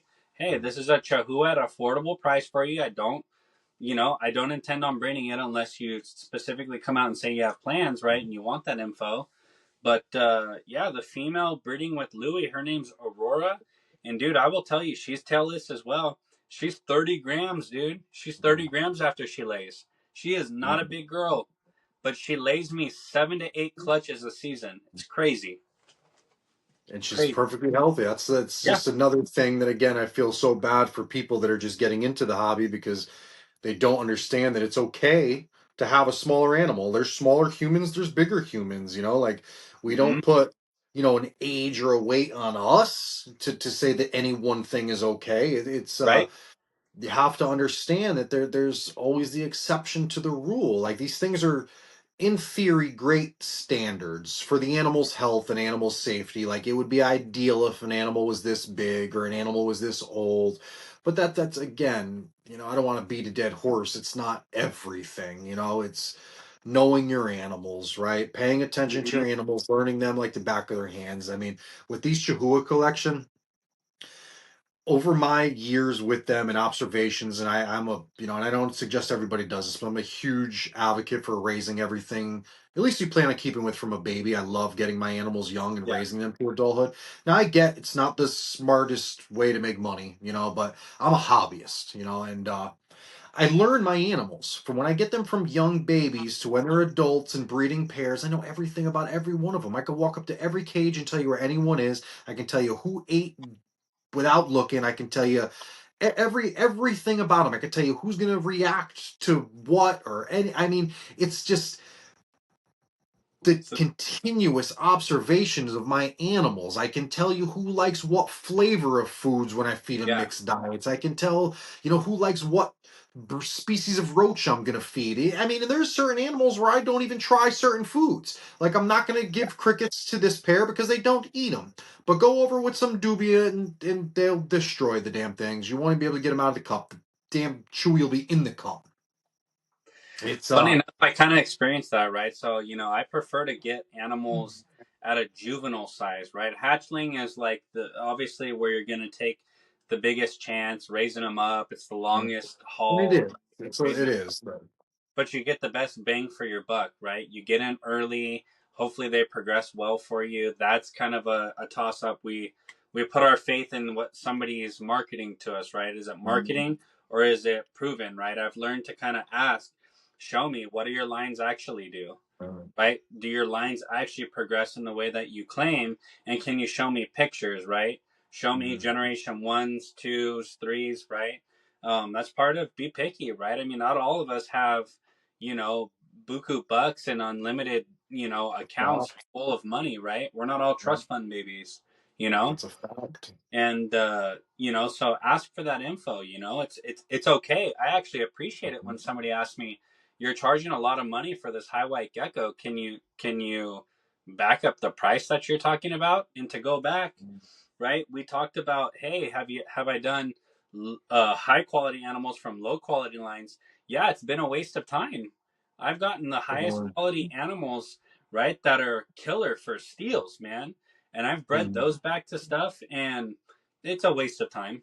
It's a waste of So I'm time, I'll saying tell I've you. heard this, Kyle. People are telling more often than I really comfortably would like to say that I've heard, but I've heard people spending a shit ton of money on animals and then producing junk, man. Yep. They didn't check lines and lineages and look at, Yep. past breedings and stuff. And I don't want to talk about me here, but I kind of experienced the same thing with some of these pairs. I have these animals that, I got from decent people, from Gecko days is the females from there. And I don't know where the male's from, somewhere else. But I bought these animals and I didn't buy them for white collars because I genuinely felt when I started doing this that, this particular pair that a lot Yeah. of people were doing the white collar stuff better than I could, and it was already a race that had started. So I was going to work on colors. I wanted to Yeah. work on some contrast and some color stuff. So I have this pair that literally has no collar whatsoever. I mean, like a green collar, a little like blotch of something there, but nothing that you would look at as a collared animal. They weren't purchased for collared animals. They had nothing to do with collars. The project that I planned on pairing with them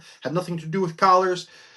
These damn things produced one of the first two clutches. This animal, nothing white like yours, but Kyle, this thing has a white tail, white hips, white back, white collar, white nose. Like the parents have no white. Neither of them have any white. I think And I know I didn't what you're ask for talking about. lineage or anything like that. I didn't ask because it genuinely wasn't something I was concerned with. And the male I got from Gecko days up at Flora Fauna, so I kind of just was not doing all of my homework that I should have, but it was kind of a, impulse slash I'm here, good opportunity type of buy. It was the end of the day of the show. It was $1,000 animal that he gave me for like $600. I was like, I'm not turning this shit down, man. Yeah. Like, it's $1,200. It was $1,200. He was like, make me an offer. I'm like, dude, I respect what you guys put on the cups. I'm not going to Yeah. disrespect you, and I would have paid 1,000 to be completely honest with you. And Yep. he was like, how's six sound? I'm like 600? He was like, yeah, it's the last day. The less animals I got to take home, the better. This is Kyle from Gecko days. Kyle. Yeah. He Yeah. was Kyle like, and the Greg. less animals I got to take home, the better it is for me. Less traveling they got to do. I'm like, say no more. Sold. Dude made, between him, it's either him or the female, and I'm in the process of figuring it out now. But between him or the girl, the dude, this animal is like has more white than some of the animals I bought for the white that I spent $2,500 on.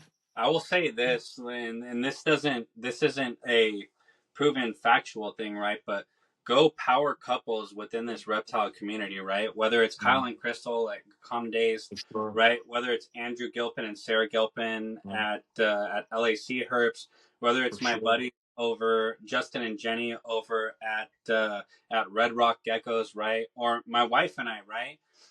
Generally, like there's kind of a, I said it before, right? There's a good balance of, hey, is it good money spent?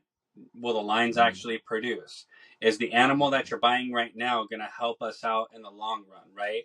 Is it going to be a viable thing, or are you just buying something to breed something, right? And I think everybody, the Yaconada's got a lot of stuff from the early people, right? They got a lot of stuff from LAC Herps, who got stuff from all the early guys, um, a lot of us, like I say, a lot of us couples, right, have a little bit more at stake, right? Because it's not just our name. I don't get to just walk out there and go, hey, this is what I say it is, right, and burn somebody, and then I'm not just tarnishing my name. I'm not just getting out of here on good faith, right? This is a community kind of thing, right? And so I think for a group of people, not just for me in a simple transaction, that's just my experience though, right? And just kind of watching things. I've never had a run-in with Kyle and Crystal yet. They operate much Very good close people, out man. there. Very, very good people. Even Andrew, I haven't met all of them that you're talking about, but I obviously met Kyle. I actually met all of them up at Flora. But they're good people. They are good people. Andrew, I talked to about some Saracenorums. I was up at Flora, Yeah. and I wound up buying some, but not from him. But I did get some incredible. And I mean, and I'm not like one to put myself on a pedestal or anything, or even belittle anyone or take anyone off a pedestal. But when I look at some Saracenorums that are out there and some of the numbers that people are selling these animals for, and I look at mine. Watch out when these things are ready, because these Oh yeah. animals, my Saras are fucking smoke shows, bro. This is where we're gonna work together, right? I mean, I think all about building each other's business, supporting Mm, each other is about mm, lining up these systems where I focus on something specific, mm, a trait, a gene, a species, right? You have something I want. I can't afford everything, dude. I wanted the Sarah stuff, I even they're recently expensive, man. Mike For I mm, approached Michael Panoni, right, of Chahua the Chamber, Royal and Chamber. hey man, if somebody is not in line for your collection of Sarahs, right? Oh, You have that crazy like different stripe stuff. You've got you got some things there that can be messed with, right? And manipulated, and it's kind of stuck in my head, right? Unfortunately it didn't pan out. Somebody else kind of, you Do know, you know who got that? Do you know who got it? I don't know who, but I hit him I don't up. either. Nobody's posted it, man. I last I saw was he was selling it, and truth be told, at the when it was only a couple months ago, but I was like, I had already had my money invested in my Sarah project, my two girls and my male, and I Yeah. selected them very carefully, and I just couldn't wing it. I couldn't wing it, but I always wondered. I'm like, damn, I wonder who got it, but I don't want to ask them. I just wanted to know a number, right? And if I could swing it, I would figure it Mm, out, right? But mm, this was actually funny enough. I hit him up right before I took over the big guard collection here, mm, and that's kind of the next part of where Q Geckos is headed, right? I mm, hit up Michael though and said, "Hey man, like, look, like I've always liked your stuff. Your Sarahs are crazy. You're not known for them. I already got the Chihuahua stuff, right? mm, And this would kind of lead to maybe another dealing in addition to it, right? I need a super high white male from you, right? This will take mm, my shit to the next level." But he told me that there was a line and somebody had already contacted him and he's going to give him kind of ample time to figure things out because it wasn't a small dealing, right? yeah, And so I left it alone. I'm not one to keep pushing and picking, right? I got enough going on in life with for school, sure. family, and the business and stuff. But days later, like, I think it was 2 days later, my buddy Ryan had posted that, hey, he's gonna be selling everything. He's taking a step back. This is Ryan of Kanks Geckos, and Sure. if people that don't know Kanks, right, there's a reason you don't know it. This is an old school breeder, right? He's 40-year-old male, right? Got into this stuff. Basically started buying this stuff in the early 2000s, right? Acquired stuff from like Rapashi, any pet stores he could get, and he bred his way to kind of where his animals and his projects got that I started to inquire, right? So, funny enough, we vend local shows together, right? Reptile Super Show here in California. That's like our biggest reptile show. But you know, Big show. for 5 years, while I had been kind of sourcing animals and looking at people's stuff, shopping around, I had always stopped by his table and been like, dude, you have some of the best prices and the highest quality animals.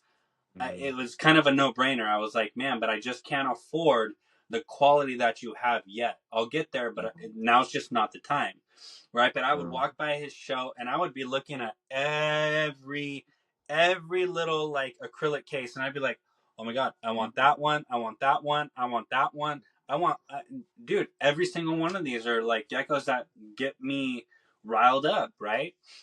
And so, you know, just talking to him and creating this relationship every time, like, dude, every time I see you, by the way, my name's Kyle, this is my wife, right?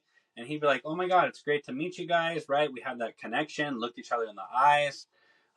He was like constantly the earliest supporter of us and said, you guys, you'll be here one day. You can do this, right? Like, you know, you'll be vending right alongside me, and this is going to be like an endeavor that, you know, you're going to enjoy for a long time, right?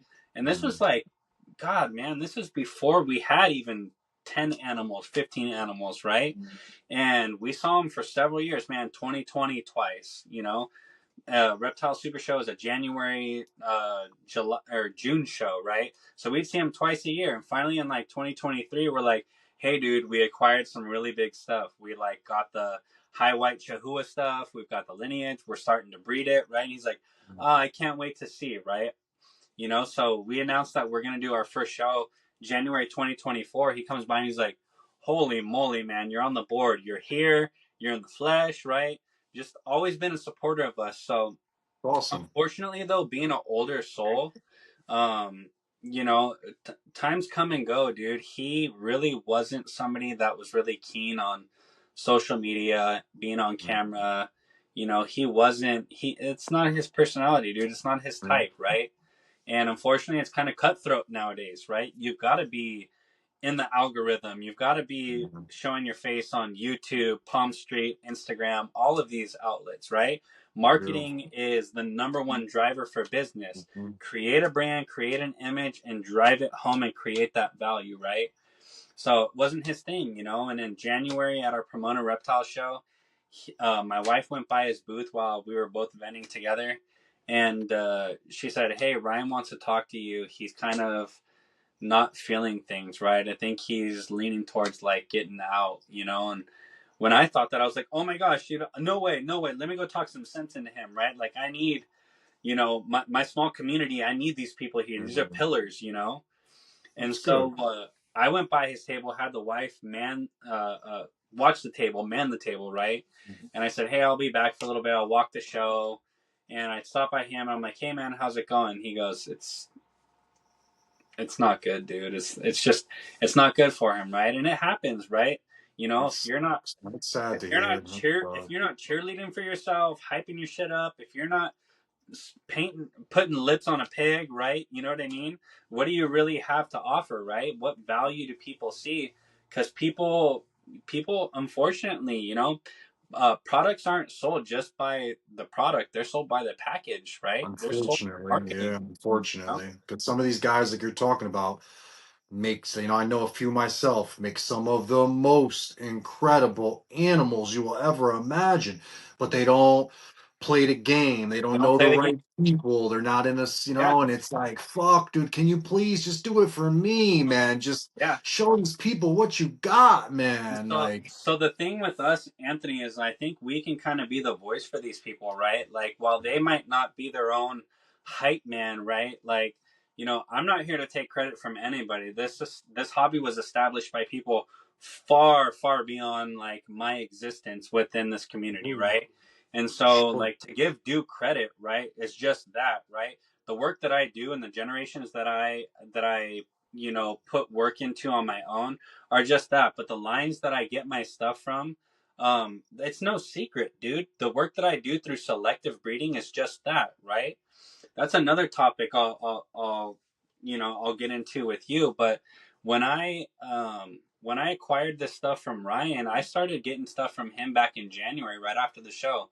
I went in and took, you know, all of his he had this thing called it was P2 pair two, right? And I briefly talk about it because it was two animals that looked very similar to Tiki's Deadpool, right? Okay. Now, if you know Tiki's and you follow his page, right, you got to see the progression photos on Deadpool and what Deadpool looked like from a baby to 2 years old at his prime to maybe 7 to 10 years later. I mean, that animal went through a quick progression, right? And by no means is it a like knockout, high quality, several $1,000 animal even in today's market, right? Even knowing the lineage, right? But the Right. thing is, the Deadpool line has been proven to progress in a way that the babies come out looking like $500 babies, $700,000 babies, right? But you raise them up just long enough, they start to explode in color. The color starts to expand all over, right? And so that line is proven to outproduce itself, Mm-hmm. right? And it progresses. And the thing is that like this P2 from Ryan kind of did the same thing, but he wasn't a hype man, dude. He didn't market his stuff. And if you got a second, let me go grab some stuff. And this Yeah, is yeah, for sure, for this sure. is I'm gonna cut some of these lights too. My bullfrog starts going sick.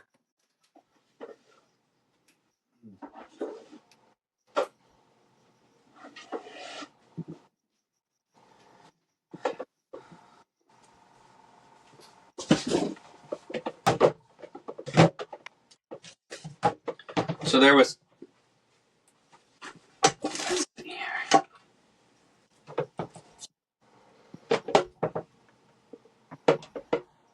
So he wind up getting completely out then, huh? So yeah, He's he got out, dude. I started buying up his best stuff. I went over there early. I got what I wanted, what I thought would be valuable and be a good business investment. Then when he recently, a couple weeks ago, posted he was gonna sell it all, I told him I was like, "Hey, dude, before you do anything, let me come back over and make sure I didn't miss anything that I want to grab." And the mm, intention with going back over was to go buy his whole pastel project, and that's a separate thing from P2, and I'll tell you in a minute, right? But his pastel project he had been working on for like over a decade from PDV pastel lines, right? And this is mm, just and part of it is line bred, part of it is outcrossed, right? But he okay. created these animals that are absolutely astronomical, like what I'm considering called super pastels, right? And I've got one sitting back here that I'll show you in a second. But let me Cool. show I'm you super this. Like, interested in this too. let, I've heard little tidbits here and there about these pastel animals, let and me I'm show you some super of this like curious. E2 quality Yeah. super stuff, right? So I mean, here we go. Maybe that's a little better. But this animal is going to continue to progress. The back is almost filled in, right? Yeah. That back is almost filled in. This guy is a total beast. Lo and behold, my guards like to eat me. They want more food, right? But this thing is absolutely killer, dude. Beautiful animal. So this So is is just, this one you bought let me from show him, you. or is this something that you picked up or you produced? No, this is stuff. I own the parents now, too. Oh, okay, I own okay. the parents that produce these. So check it out. Here's little brother on top of him. No shit. So there's Big Brother. I mean, they're so saturated already, There's man. All on the Little head, Brother. the face, creeping up the cheeks. Oh, it's on the face, dude. Yeah, it's on the face. It's Mm, on the cheeks. They both have eyebrows, right? They're absolutely no killer animals, shit. and these are just some of the stripes that it makes, right? Wow. Let me see, Yeah. That color, that saturation it is. You guys got some right? lipstick going on there. This guy's not even 10 grams, dude. He's gonna have a No filled back. shit. The sides are growing day by day, right? It's not one of those lines that it hatches out and it's like, oh, it's got color, it's this and that. No, dude, Yeah, this guy's no. from October. This guy's 5 months old, and his sides are filling in day by day. Right, back is starting to close in. He almost has no line on the back. It's closing Yeah, more that and more. saturation is beautiful, man. I don't know how to explain it, but I can tell when I look at an animal. Now, the I've other thing that acquired comes from this look that that I can same see. pair is these skeletons.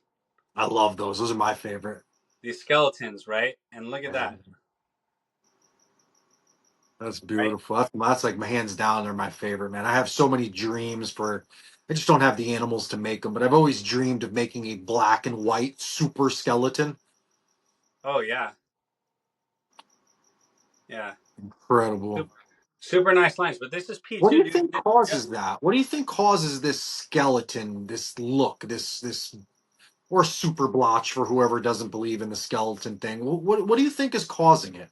So funny enough, from what I understand and what I know, so one of the parents from P2 came from P1, and I own all of Ryan's breeders now.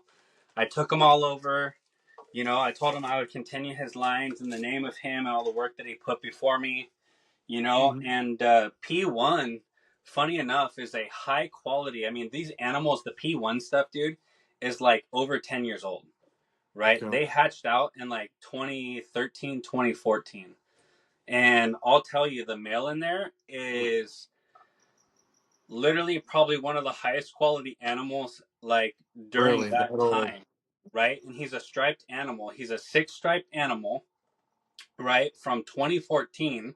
Mhm. And the female that's in with him is like I would say like a mids quality, like blotch, right? And so funny Stripe and a enough, blotch. yeah, a stripe and a blotch, You're right? not the first one to say that. I talked to Paul Morlock. I had Paul on here, and we Yeah. were talking about it, and he was telling me some stuff that people just don't believe, and I think that's why they're not seeing this. But okay, that makes sense. All right. Oh, it's a So stripe and a between me and blotch. you, I have one gargoyle pair, and that's Yeah. exactly what I'm doing. I have a Yeah. stripe, I got a six stripe, and I have a blotch. And So the I'm same thing, trying to right? make these skeletons. So They're same thing orange, though. same thing can be said about the Gargs from what I'm realizing. We haven't produced them really on our own yet. Mm.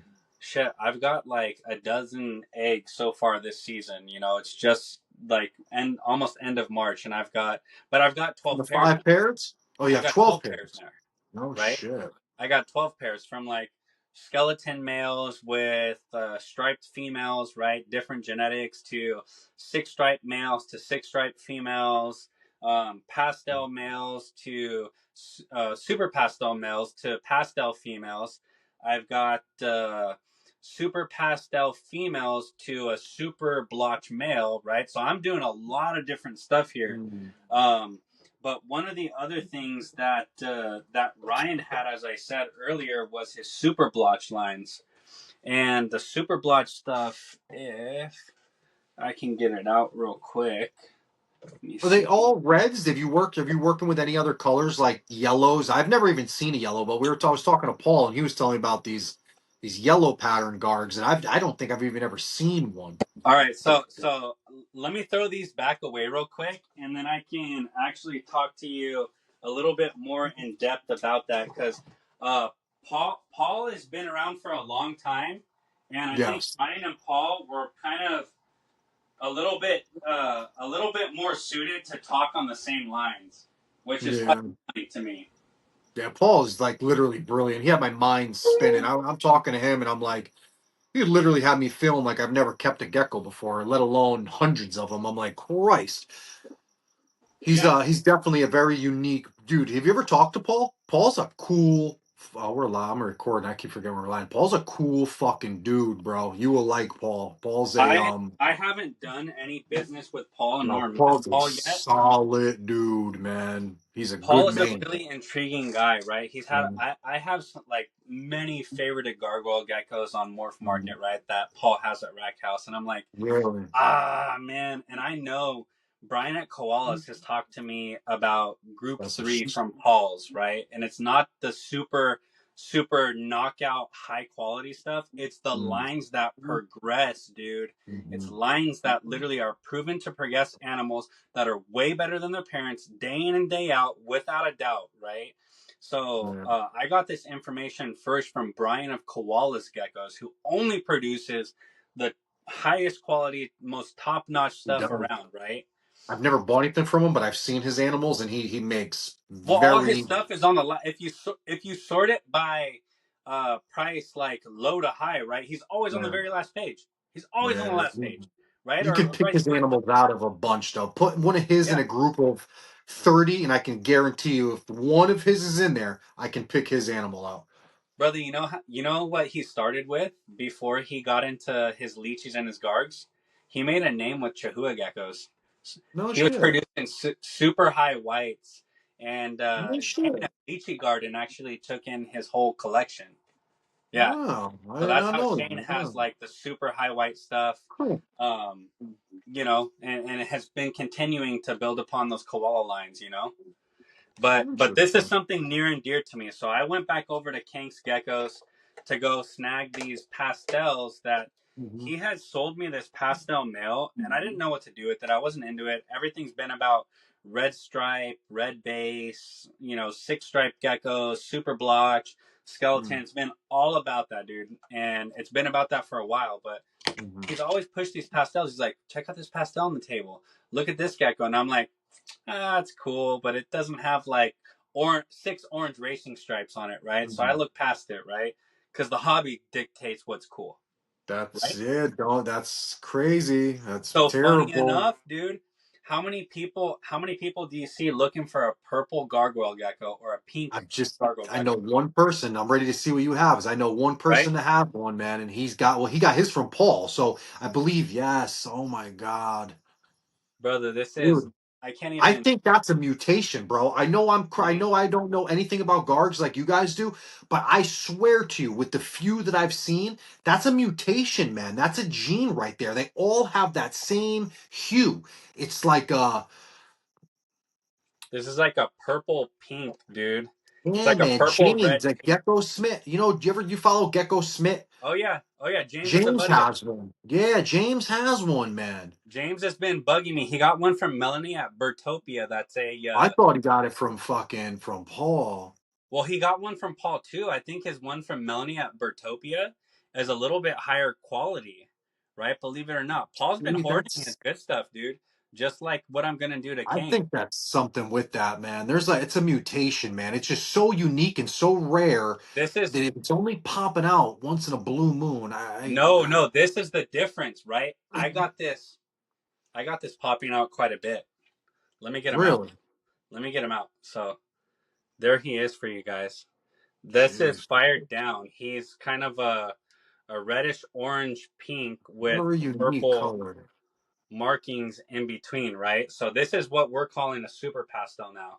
This is Okay. Rapache PVD super pastel, right? This is a breeder male that I have in with a PDV female that's been Cool. outcrossed to a lick your eyeballs red stripe, right? So Cool.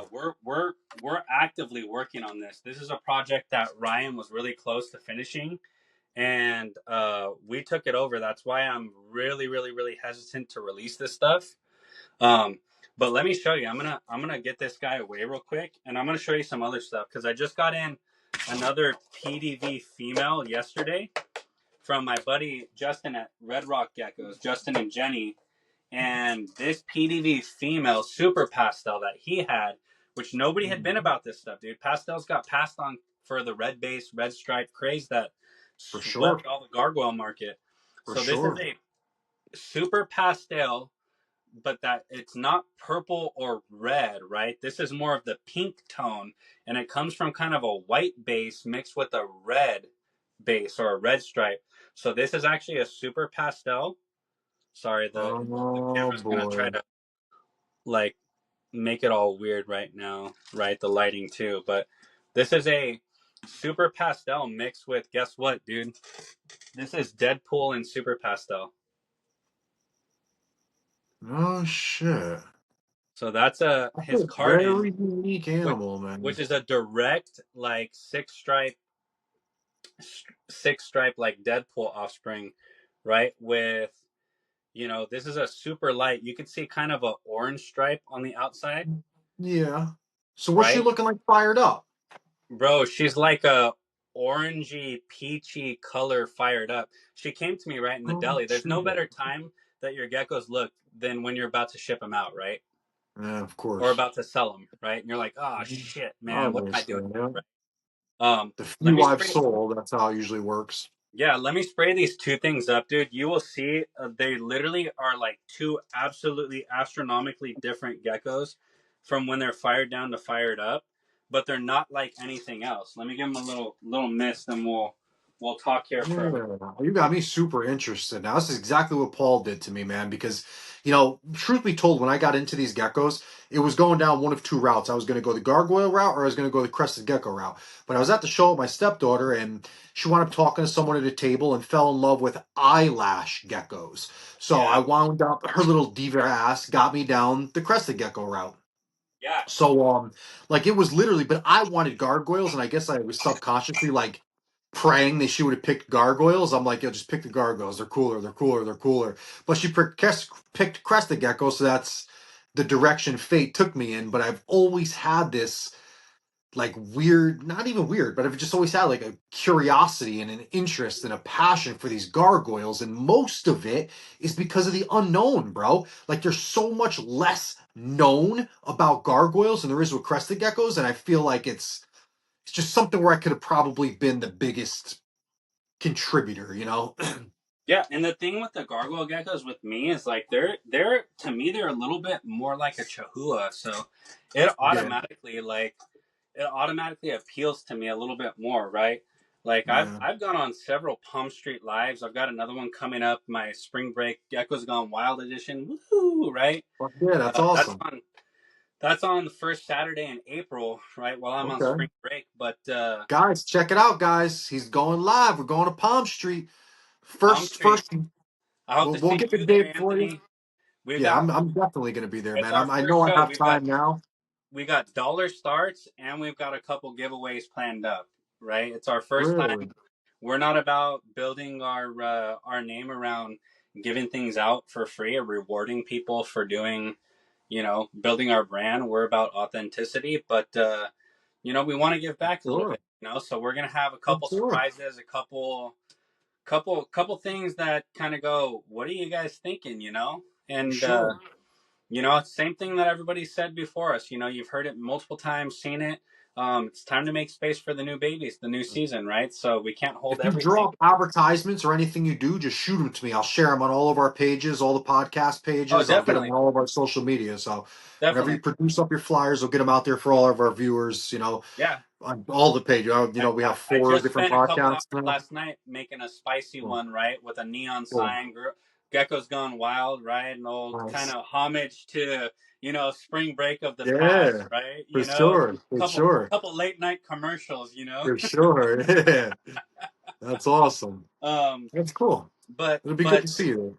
but to talk about more about the Garg thing, and it kind of leads me into a new topic, right? So, as I continue to invest more money, I stick around longer here in the hobby. There's this idea of line breeding, right? And it's not even an idea; it should be an intentional goal that you do to develop a project to achieve a look that you specifically want. And Line breeding.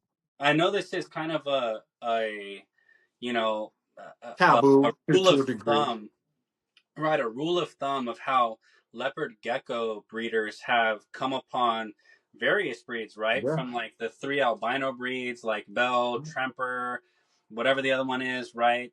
Ball To pythons and hognoses. I've yeah, spoken to them all. Ball python ball breeders and python stuff, the hognose hognose stuff. snake breeders. They are super adamant about responsibly, with Responsible. intention, Yeah, line breeding, selecting and line breeding, and they attribute lots of the success that they've had to it. So it's yeah. And to just kind of give a maybe a basic understanding to people that don't know what we're talking about, right? Or kind of haven't put the connections together, right? When we talk about just the species in general, right? Like, it's easy to talk about humans because we're taught about genetics and biology classes, and it's something that's offered all throughout continental US, right? But there's a reason that we have explanation of recessive and dominant traits, and then we have mutations within genetics, and there's a reason why it's frowned upon that you shouldn't date your cousin or conceive with your sister or brother, right? It's not that love is the enemy, right? The enemy is the mutation aspect, right? And maybe the fact that society frowns upon it, right? So there's this pressure from outside, right, that says you shouldn't do this because it's not accepted, right? And so to kind of go onto that, right? Just an albinism, a physical, visual mutation, a mental mutation, right? Whatever it is in humans, it's generally not a healthy mutation, right? It doesn't make for a healthy, robust individual, right? And the same thing kind of applies to our animals, right?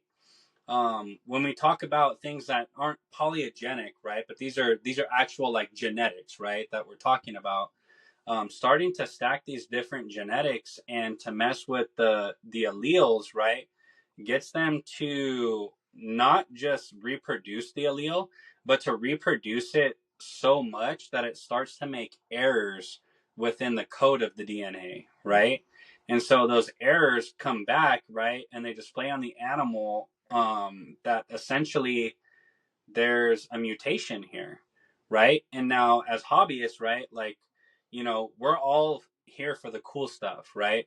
Whether it's the fire crested geckos, right? The homozygous form of the black-eyed leucistic, right? Whether it's the super cappuccino that's now super frowned upon because of the health and longevity of the animal, or the nostril size, right?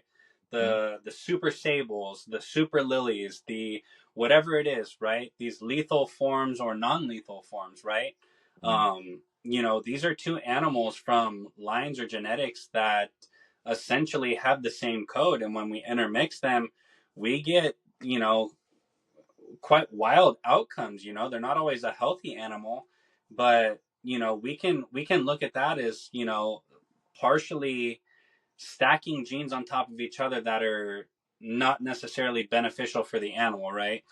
But that's a kind of a separate conversation than just a standard generic line breeding conversation, right? To line breed, right? We might take a high white animal and a lily white, and the high white animal doesn't come from high white lines, but it visually got the traits we wanted. We paid money for it. We breed it to the lily. It produces low quality lilies. Well, finally, when we get that high quality lily, right, that high white, high quality lily, and we breed it back 2 or 3 generations later to, the high white animal, and now we create an almost all white lily white, right? That's the line breeding that I kind of refer to, right? That's, a vision to create a lily white that doesn't just have that creamy, you know, deep white to it, but also a reduced colorful pattern, right? It's almost white. Um, and the thing is, like, that's kind of a controversial topic to talk about, It right? is. It You is. know, Yeah. but it's something that I want to bring up because my goal with even the projects that I work with is to create some sort of transparency, right? Because Yeah. if we're going to continue to further the projects, the lines, figure out the discovery of the new genetics and morphs, it shouldn't just be by 1 or 2 people that, Sure. know how to responsibly do this, but yet talk to the hobby or the community in general and say this is frowned upon. You shouldn't line breed, or you shouldn't breed, related animals together. You should always outcross and look for genetics outside of what you're, doing. Now, I get that for, the newcomer, the new hobbyist that's just coming in, right? But there's a way to go about educating people, right? And Absolutely. it shows like this where we get to kind of convey not just these messages, but kind of educate people as to, be intentional with your stuff. If you're, I mean, it's Absolutely. inbreeding is a big thing with Australian species. I kept them. Jason does. Landon is a close friend over at Gecklando, right? And yeah, like, we try to avoid it in Australian species as much as possible. But guess what? We're not getting new blood. I don't care if you're getting stuff from not from Australia, but from Europe, right? And you're importing it, right? Sooner or later, all the lines are going to be mixed, man. We have what we have, so you try to avoid it True. all cost for certain species.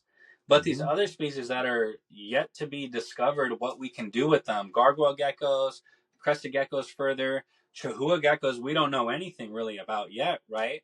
But once we start to be responsible and intentionally line breed and kind of shoot for these projects and these traits, whether the outcomes be good or bad, right? I think the idea that I want to convey is do it responsibly, and Sure. do it intentionally. And when it comes down to moving animals or reselling them, let people know. Be transparent.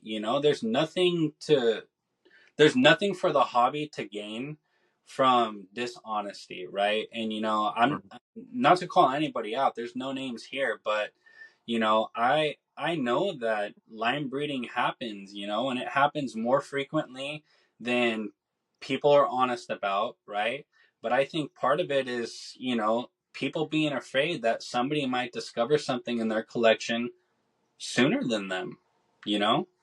And while that's a It's business model for gatekeeping. people, it's not us here, you It's know? gatekeeping. It's an unfortunate thing because so much more could be discovered if we just taught each other what we all know or what we've observed, and help people do things the right way so they don't do it the wrong way and then themselves feel a certain type of way that we didn't tell them how to do it. So they, in return, go and teach people how to do it the wrong way because the wrong way is what they learned. So we shouldn't, like you said, there shouldn't be this elite group that gets to dictate what's right and what's wrong and do specific things. I mean, we have to be strategic. I mean, like we talked earlier before we started recording, but at this juncture, even with new cows, Australian species, I mean, in an indirect way, we are line breeding everything, right? Like these Yeah, animals, Australia hasn't come into this country since 72. The new cow stuff hasn't been coming into this country since the last I know of is 96. There was some leechies late brought night. here, but it's Yeah, uh it's all line breeding at this juncture, right? So yeah, to a degree, but when you focus on specific traits, a specific look, and you intentionally take animals that may have been from one of two same pairings and you find a similar look, it's a few generations apart, and it's worth experimenting with. I don't know. I'm not the leading expert on line breeding. I am super clear with everyone I talk to on that. But I do know that I have spoke to a lot of people who have had nothing but success, have built brands, names for themselves, lines, notorious lines in this hobby that are line bred projects, man. Like yeah. that's the truth. That It's is the the truth. honest truth, right? And so I know I showed you that like purple guard before, right? He's I can't say whether he is or isn't. I believe that he's line bred, right? He came from two PDV parents, and I think Kanks knew what he was doing. He did it intentionally. But here we've got a bit of a darker kind of Oh more shit. red animal. The Now I see, purple and yeah. gray is kind of going away, That gnarly and color. it's creating kind of rusty a rusty red, Orange, right? like yeah.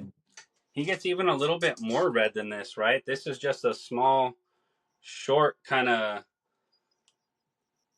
explanation of what he does, right? But you got the Mm. purple. He gets almost maroon in color, and you can look at other photos on my But even in Instagram, his right? face, you could see it in his face, his like Yeah, under his throat, like it's purple, man. His yeah. skin, it's a His look at very his belly, unique, yeah, very unique right? animal, man. Wow. And so like that's kind of the super pastel is what we're calling it, right? It's kind of Oh, or but you asked about it too earlier, right? You said Paul had said something to you about the kind of the yellow yeah. gargoyle geckos, right? Yeah.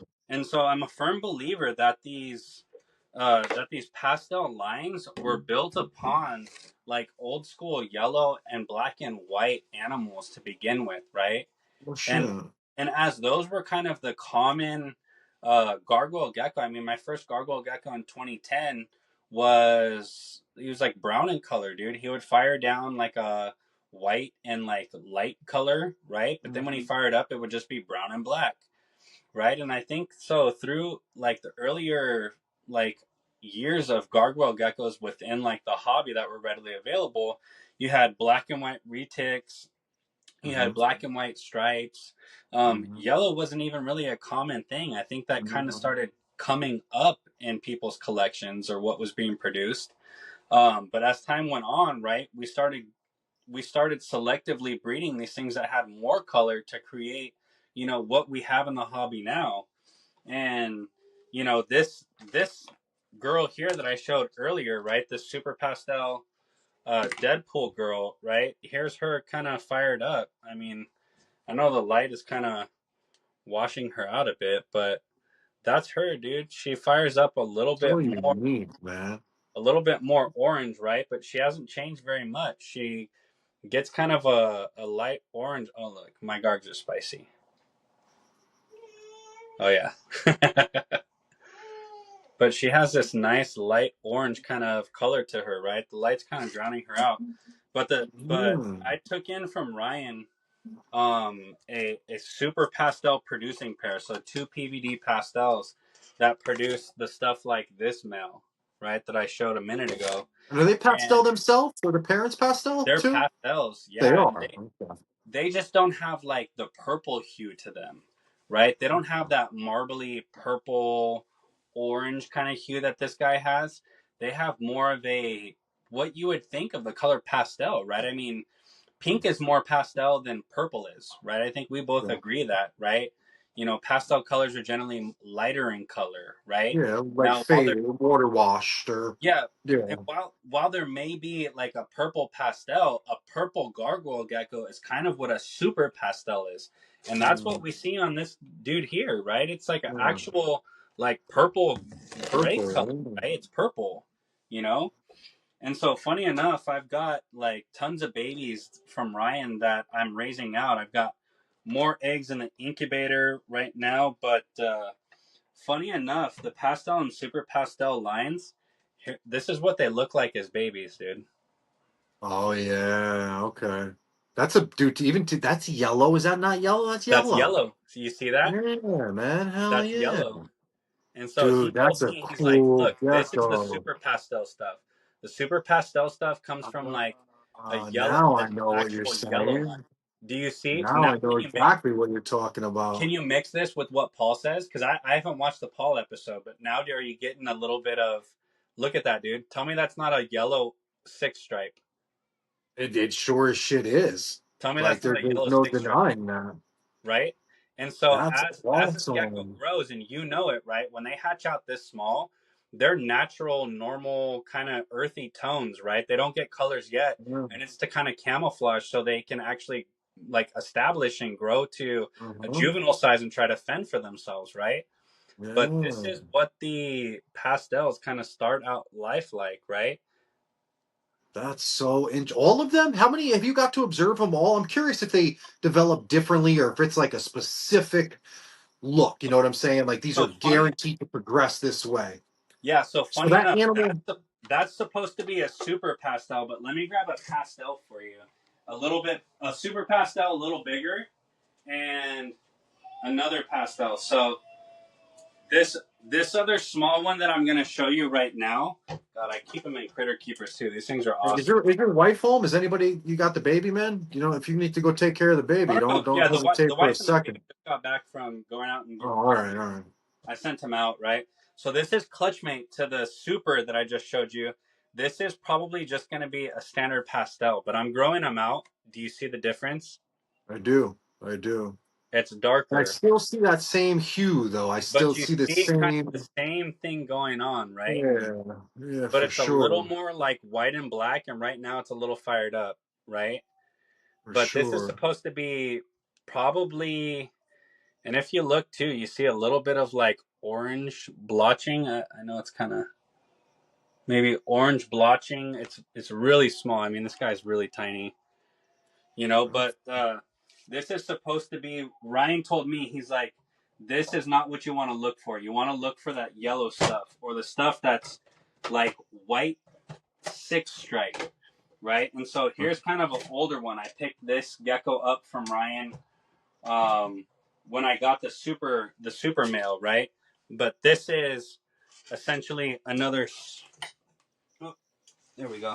This is another super blotch, or excuse me, not super blotch, super pastel, right? And so this one I here, right, can same see white it. stripe. When I look at like the side of the animal, right, there we go, the light stripe, the light six stripe, right? Uh, So I've got, light stripe on the body up top, light stripe going down on the body there, right? And they grow into their colors. This guy is only from, August of last year, right? And as it's growing right now, the brown that's on its body is probably going to turn red, right? Now, does it go red and purple? Does it go red and orange? Does it go, that's the reason why I'm holding on to, I would say, probably 95% of what I got from him, right? I need to study it. I need to see, mm, what are the traits that these things show at a young size, at a young age, and what are the markers that I need to be looking for, right? sure, You know, for sure. as somebody to take over his project, I want to know that I'm doing things intentionally in his name and slowly releasing things out, right? Because if he put, I don't know, a decade, 17 years into whatever, however long he was into this stuff, right? Into these projects, right? Yeah, there's a craze for purple and pink Gargs, right? But to sell them to the next person without Mm, doing credit, right, or doing right by him means that the next person is going to come in, right, grab this stuff up, mix it with their lines, and market it as their own thing, right? for sure, yeah. It's the best. It's the right way to do it. You have to raise them. You have to observe them. You have to know what you're working with. You can't just go out and be a salesman and sell something that you know nothing about, right? Like you, Yeah. you have to do that work. I get animals in here going crazy tonight. Holy shit, Jesus! It's But it's it's the starting to right thing warm to up, do, right? man. It's warming up where Yeah, you're at. Yeah. yeah. Yeah. It's nighttime. It's 1 o'clock in the almost 1 o'clock in the morning here. It's 74 degrees in this room already. No way, dude. Yeah, yeah, that's the Yeah. tropical nighttime, right? Uh-huh. You know, No, that's wild. But yeah, so the fuck it. Super Pastel project is something that, we're going to be pursuing and working on closely. We've got a lot of stuff to kind of outcross. We've got some outcrosses going on this year already. We've got Mm, some, not specifically lime bread, but we've got some PDV outcrosses that we're breeding back into the line already. So if I no. think about it, we're already 3 generations into this thing, right? We're 3 generations. We have the pastels that PDV did, right? Ryan had those. We've got offspring from them that are super pastels. The super pastels are breeding with outcrosses already, right? To Mm, outcross the line and see what happens. I've got, super pastel females breeding with outcrosses to now like super blotches, and I've got them breeding to um, just a variation of stuff. I want to see mm, kind of what happens, right? But if mm, I have a hunch here, dude. I have a hunch that while certain people have focused so much on making like an electric kind of six striped gecko, a fully saturated gecko, I have a feeling that the pastel, when done right, is gonna be a more visually appealing animal mm. than a striped animal that starts to gain more and more coverage, right? Because there's just Absolutely. something, like you said, there's something at play here that Mm-hmm. genetically I is believe different, so. right? It's different. I believe so. And not to mention, I mean, and I'm not bashing anybody again, but when everybody has bred red six stripes until everything is a red six stripe, it's going to be nice to see It's something boring. different, right? It's Like it's going boring, to dude. be nice to see something Yeah, that's like, whoa, okay, yeah. you know? And I know that like there's one other line that I think of out there when I think of the pastel gargs. It's the Barbie line, right? I forget who the guy is. I think his name's Edgar, right? But he has this pink Barbie line, and it's like a That's a gecko super gen, hypo gecko gen. Gecko Gen. That's who it is. Edgar at Gecko You Gen. hear this? Can you hear any of this or no? This is insane. Gecko gen, yeah. Yeah, so he's got his own like Barbie line and stuff, and so I've been following that. But the thing is, like, everybody's working on the project behind closed doors right now. Mm, Whether it's Paul at Rack House, Edgar at Gecko Gen, right? It was Kanks working on this stuff, right? I think the race is to kind of figure out the genetic aspect of it and to keep Mhm. reproducing it consistently, right? Because the stuff's been popping up, but how can we localize whatever the gene is, right? Or to figure out whether or not this is something that um, is a Yo, do recessive you hear the gene. lychees now? What was that? The lychees are going now. Your lychees? This is insane right now. I'm usually never in here this late. I'm like, I like, and the lights are still on, but it's like I got Tis the everything in the season, dude. mother is going crazy in here. This is Tis the season. awesome. But so that essentially, there's a lot to be done with the gargoyle geckos, to date. Everybody's been mixing the polygenic stuff, but very few people have come upon. I know David over at Tiki's Geckos has been working on his like white boy line, which is kind of like dancing Paul on the has it edge of too. like, does he Yeah. have like a Mhm. hypoamylistic, hypo a hypo animal, right? That's really light in color that doesn't fire up, or is it Yeah. really just a black and white It's animal it's that reproduces interesting. black It's pigment, very it's right? very interesting, man. I talked to Paul about it too because Paul Rackhouse has one too. He also has a very similar thing. He was telling me in the podcast too that he knows of three people that have them. They're all males. All three of them are That's males. funny. Yup. Thus far, he has not been able to reproduce it. But I also talked to David, and David hasn't either. He hasn't He's got either. like I've seen his stuff. no, Yeah, no. yeah. So it's an interesting thing, and I personally think I met somebody else who also has one from Sar. His name is I forgot what his Jose. He has from Sergeant Geckos. Sergeant Sergeant Gecko, Geckos. right? I think SGT. he has. Oh, his name is Edgar too. That's his name, Edgar.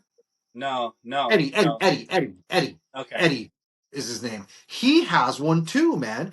It's a very distinct look. I don't know how to explain it, but those are the three that I know. Paul didn't know Eddie, but he knew someone else. So that's four people that have four males. There's four males that have whatever that is going on. How funny, dude. And all males too. So it's like Yes. a Very strange unique. phenomenon. Very unique. Very unique. Yeah. And Paul pitched some very interesting ideas to me. He obviously, if you watch any of his podcasts, he's a big believer in the male maker thing, that male gargoyles Yeah. make Yeah. specific males. And I believe it. Just from Yeah. from talking to him and what he told me, how out of all the new Caledonian species and the isolated populations and how parthenogenic the females are, that it's only natural for a male maker to be a male maker, right? Like Yeah. you would have to be with the way he explains it is much better than I can. Um, but what he was also talking about, how gargoyles, as far as like genetics and colors and mutations and whatnot, he believes that every gargoyle is kind of like a handful of dice, right?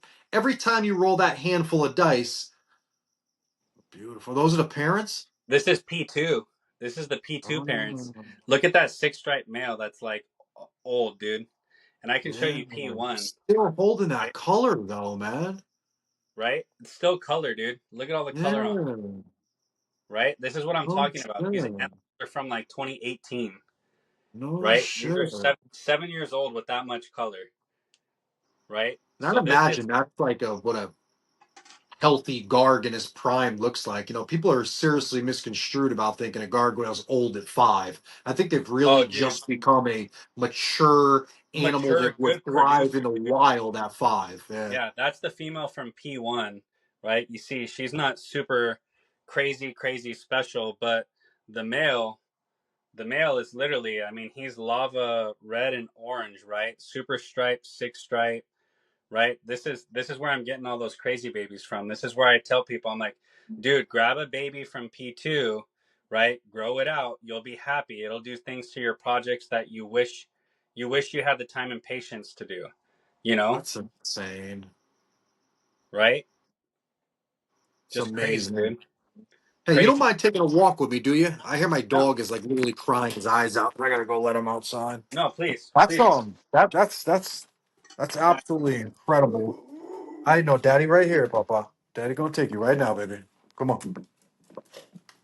let me get I'm sorry, Papa's. Come on, where you going, baby? Hold on. Go. You there? yeah. Can you guys see me? Yeah. Okay. Cool. No, I think that's super interesting too, and with the age of them, and I just think that the hobby is kind of just confused things, and I mean, I also think that it's Chase, get over here. It's notable that when you buy these animals, damn, I'm getting all blurry. Oh, that's me getting blurry. When you buy these animals, you should really plan for the long run. These things Yeah, live 30, 40 years. it's so It's true, not dude. a 2 year ordeal like some of these other species which are notoriously short lived. You're not buying something that's going to live 5 years and you're on to the next one. Like, these are things that you need to sign up for the long run, man. Like, where are you going to have these animals in 15 years? So here are the parents. This is the pastel parents from P1. Oh, they already look different, dude. I seen them before you even got in the light. They look different. Yeah, so these are these are different, dude. So this looks a lot like Oh yeah, the male, yeah, right? yeah. So that's the female, dude. It's She's almost like they have layers or levels to their levels colors, of like like there's colors, like, levels of colors. The depth, if you will, the depth is just. and then here's the male, right? There's your yellow. He's even got some cool side striping going on there. Yeah, yeah, some different stuff, dude. But that's the Mm, original PVD male pair. That the no female pair shit. that's Those producing are the super cool pastel. animals, man. See, not for nothing, I'm not, again, not bashing the red stuff, but when I see animals like that, it really makes me curious as to why is everybody so hyper focused on the red stuff when you have animals that look like that. Like, you Mm-hmm. guys have options to get some of these crazy animals. Why would everybody want something that everyone else has? Like, oh, my stripe has more red stripe than And your red another thing stripe too has. that was Like, a topic recently, right, was gecko structure, right? Having those horns. You see them mm, based upon yeah, like, my head, right?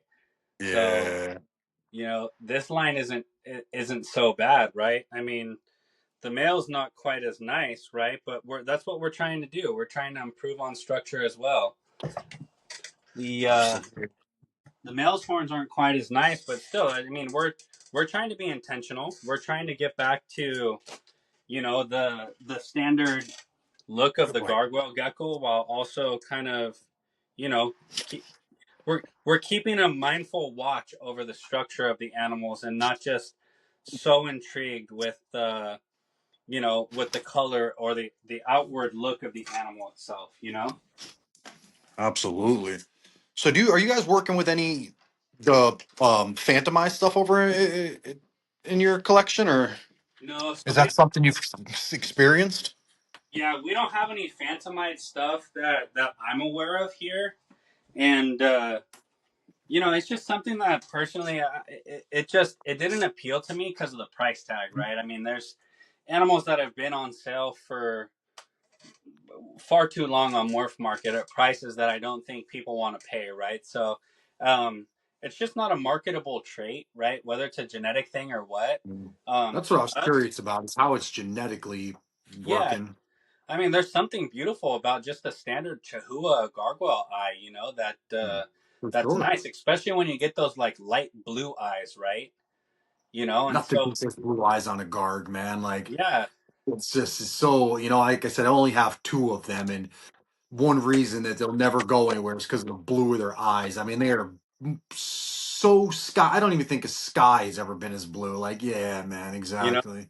yeah, there's something about that standard like blue eye, right, on a Garg that to me it's special. Blue is not a common color in the reptile kingdom, and No, not at to all. see that kind of come up on anything is just it's a special thing. So for us, it wasn't a trait that we really wanted to work on, right? Uh, Mm. maybe down the road we work it into our projects, but for now, it's the pastel project is going to be a near and dear kind of thing, and it's something that we're looking for other pastel breeders that have information to kind of reach out to us. I mean, whether it's There you go. Paul or somebody else, right?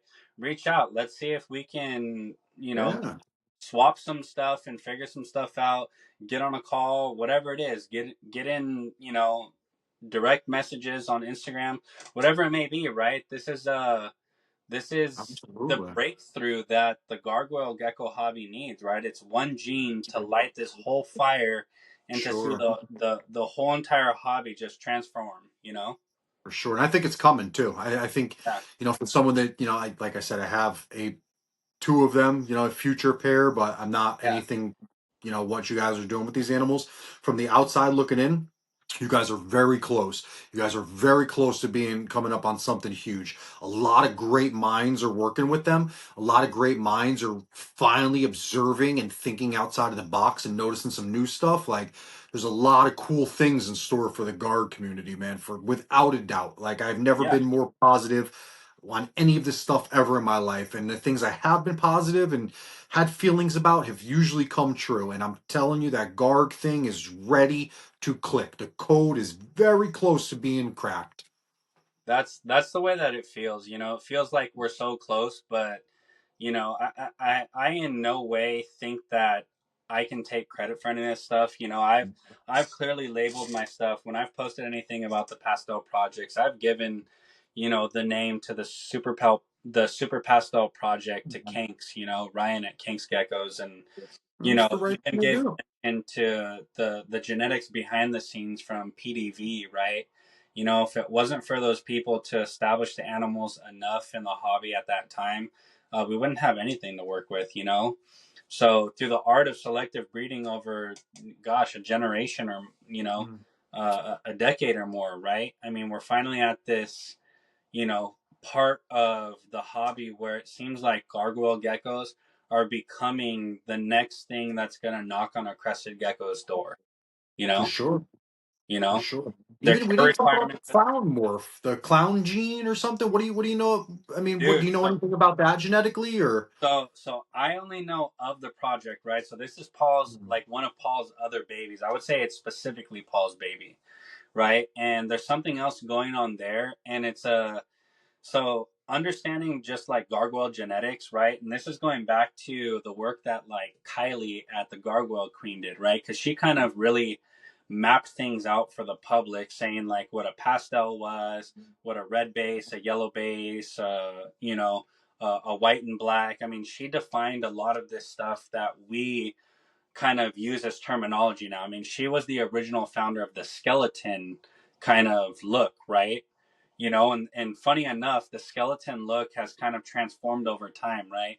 The Mm, original skeleton was literally a rib cage, right? So it was a yeah. spine going down Mhm. the dorsum of the gecko, and then like the reticulated pattern had color within it, right? So it looked like a rib cage. It had nothing to do with like big blotchy marks or anything Mm, like that. mm. Everything to do with looking like a skeleton's rib cage, That's how right? I still associate it, at least. I Yeah, see some of these other animals and they're calling them, and it's more just like a yeah, back patternish type of thing. But yeah. like when I think of one or a good quality one, I think of like the skeleton, the spine and the ribs hmm and I hmm mean, that's to me is nice. It's a very cool, unique look. It's just different, right? And the thing is, like with that, it's like breeding a maybe a lower quality or a striped animal, right? Maybe of lower quality where it's just got Mhm.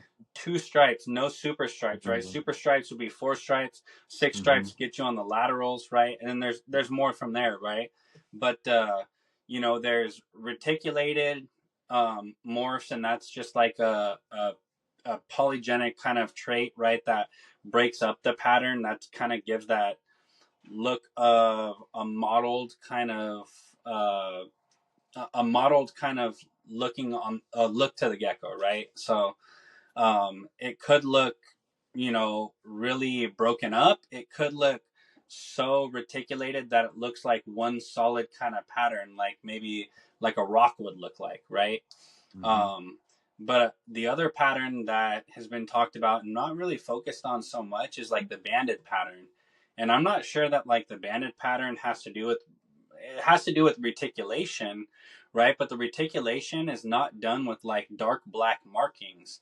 It's done with like a difference in like tone or coloration. So you might have an animal that has both of those traits, but just a banded animal has this base color that has one color and then a band of another color and then that other color coming back, and it gives Mm. kind of a look like a referee's jersey, right? I mean, it's clearly two different tones. That's the Yeah. banded look, right?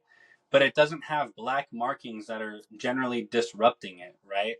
And then of course you have like the striped, animals that have black markings that run laterally across the back, or the laterals on the animal.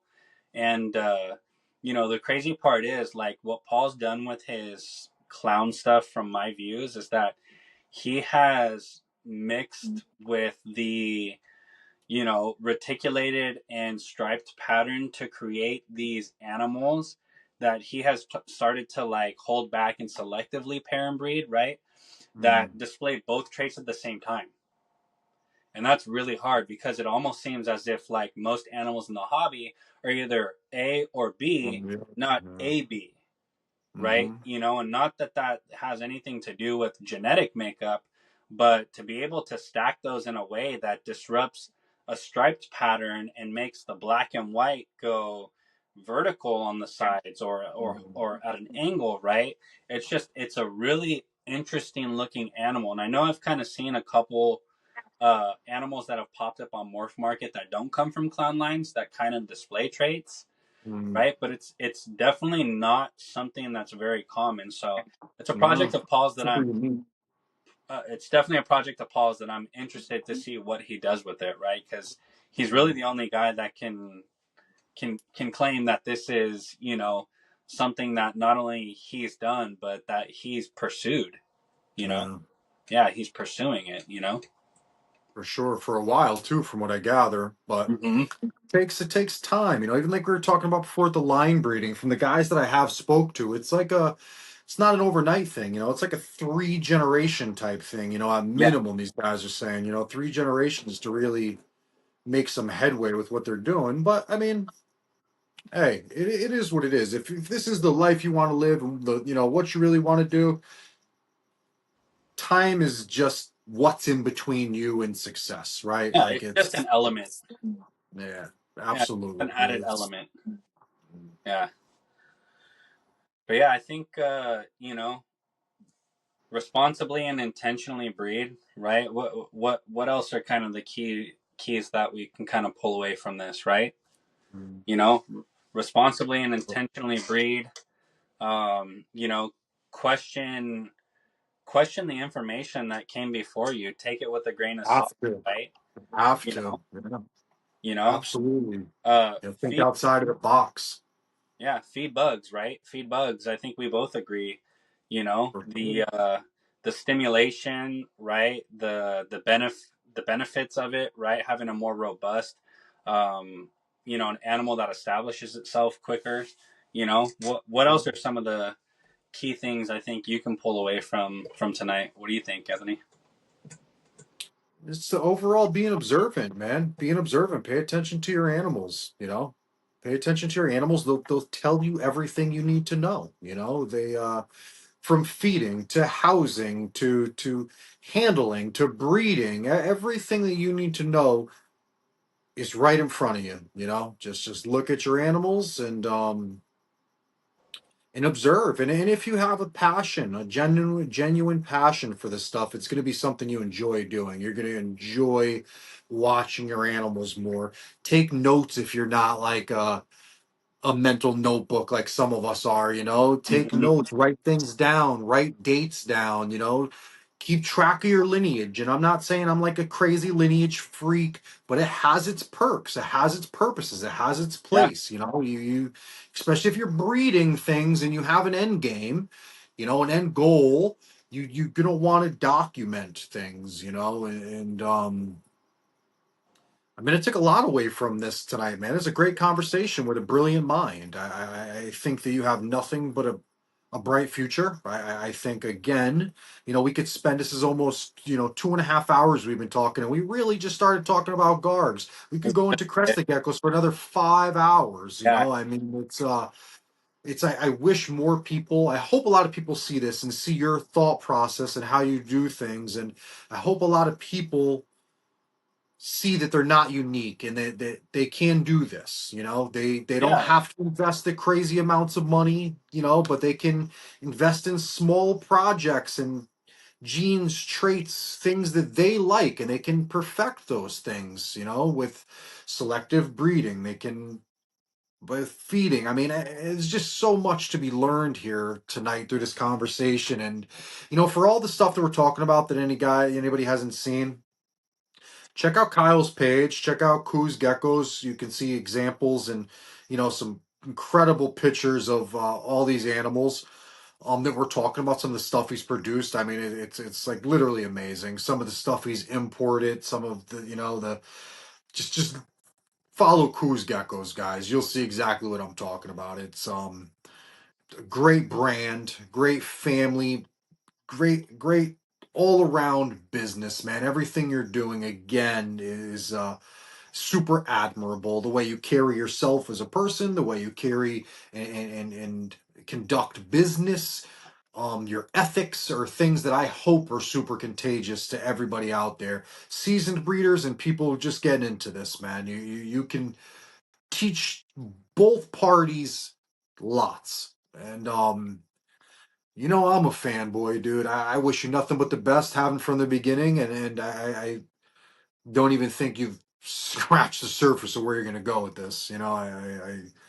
really do. From years ago, I've had a lot of faith in you, and it's easy for me to say because I have a great understanding of what's going on, well, better understanding of what's going on with this hobby, and I see trends. I see people will morph chase, and then I see people that have vision for morphs, and they're not chasing. They're founded. They're founding. They're innovating. They're not. There's no chasing in your game. It's a pleasure to watch. It's a pleasure to watch you do what you do. And everything is strategic. Everything you do is super calculated, and I love watching people to do things like that. I see that everybody's out there that's like, I'm gonna breed this with this, and what do you guys think? Like, I mean, I get it, that's cool, it's exciting, but if you're asking us what we think you're gonna get, you don't have a plan. So why, I just lose interest, as yeah. far as Two I'm high concerned. quality Just animals. like, I'm So like, I'm not for that. I'm out of the way. But you have a plan. Even when you show a future pairing, I'm going to do this, this, and this is what I'm expecting, and this is what I'm looking for. And it's like, yeah, man, yeah, yeah. Put Mm-hmm. that vision to life, man. Bring it to life. It's not a gamble. Like, there's too much other things to gamble on out there. With stuff like this, you got to be calculated and strategic, and it's with your buying, purchases, pairings, everything, all the way around. It's, I just think people would be much more successful if they took an approach like the one you're taking towards it, to be quite frank. It's, I appreciate it, brother. Like, and then to be positive as young, not that you support. haven't kept reptiles forever, but Yeah, to evolve this as fast as you have in the period of time that you have, that's definitely not taking anything away from you. It's just inspirational to people out there that can see what you've done yeah, and the time you've done it in, and know that it can be done. If you have a passion and a willing desire to do something special, you too can do something special. And there's no, true. just because you're not in that frat boy group with these handful of people that know it all, done it all, invented it all, that's great for them, guys. But you matter too, man. You matter. Your observations matter. Your collections matter. You have two pairs, a Garg and a pair of Lychees. Any two pair of anything, you are part of this community. You are part of this. Your observations definitely play a role in the bigger picture. Anything you can observe and share, I guarantee you will help someone somewhere, and that's worth it all in itself. You know. I couldn't agree with you more, brother. I appreciate the support. You know how we feel about you over here. We've always been interested in, your projects, My your madness. things, watching what you do, right? No matter if you think you're behind the curve or what, right? You've always had a desire to understand what you're seeing, right, and to figure things out. So, For what sure. we do over here is just a reflection, kind of what you do over there, just with different stock. You know, Yeah, it's the for same sure. thing. You For know, sure, for sure. you you didn't start with a lot of money. You didn't buy your way into it. And some No, people do get to do that, but that doesn't train your eye. You don't know what you're doing until you have no. intentionality. Why, this was the part of the plan, I mean, don't want to sound smug by any means, but I work hard for my money. I make good money. I could have bought animals, but I chose to go the route that I personally, and I'm not saying this is for anybody or everybody. I respect what anybody does if you do it with a passion.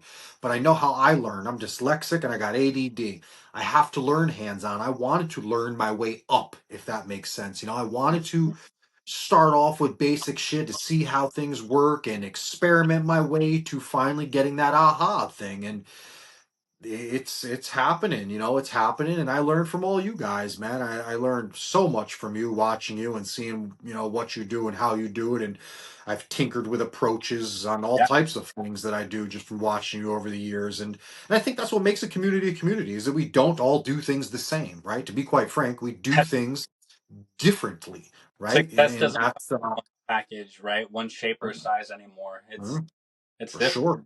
Yeah. Yeah. For sure, for sure. Well, so where you have, I know you have the Palm Street coming up. If you could just let everybody know where they can find you or contact you the easiest. If you have any shows coming up, if you have any, like your Palm Street, where people can find you and support you. Yeah. Let me see here. So, first Saturday of April here. And we'll post this in the show notes also. So when you shoot it to me, I'll get it in the show notes before Yeah, so we I air was it. correct. So first Saturday of April, we're having our third Palm Street Live, right? That'll be Saturday, April 5th at 5. Excuse me, we're going earlier. It is 2 p.m.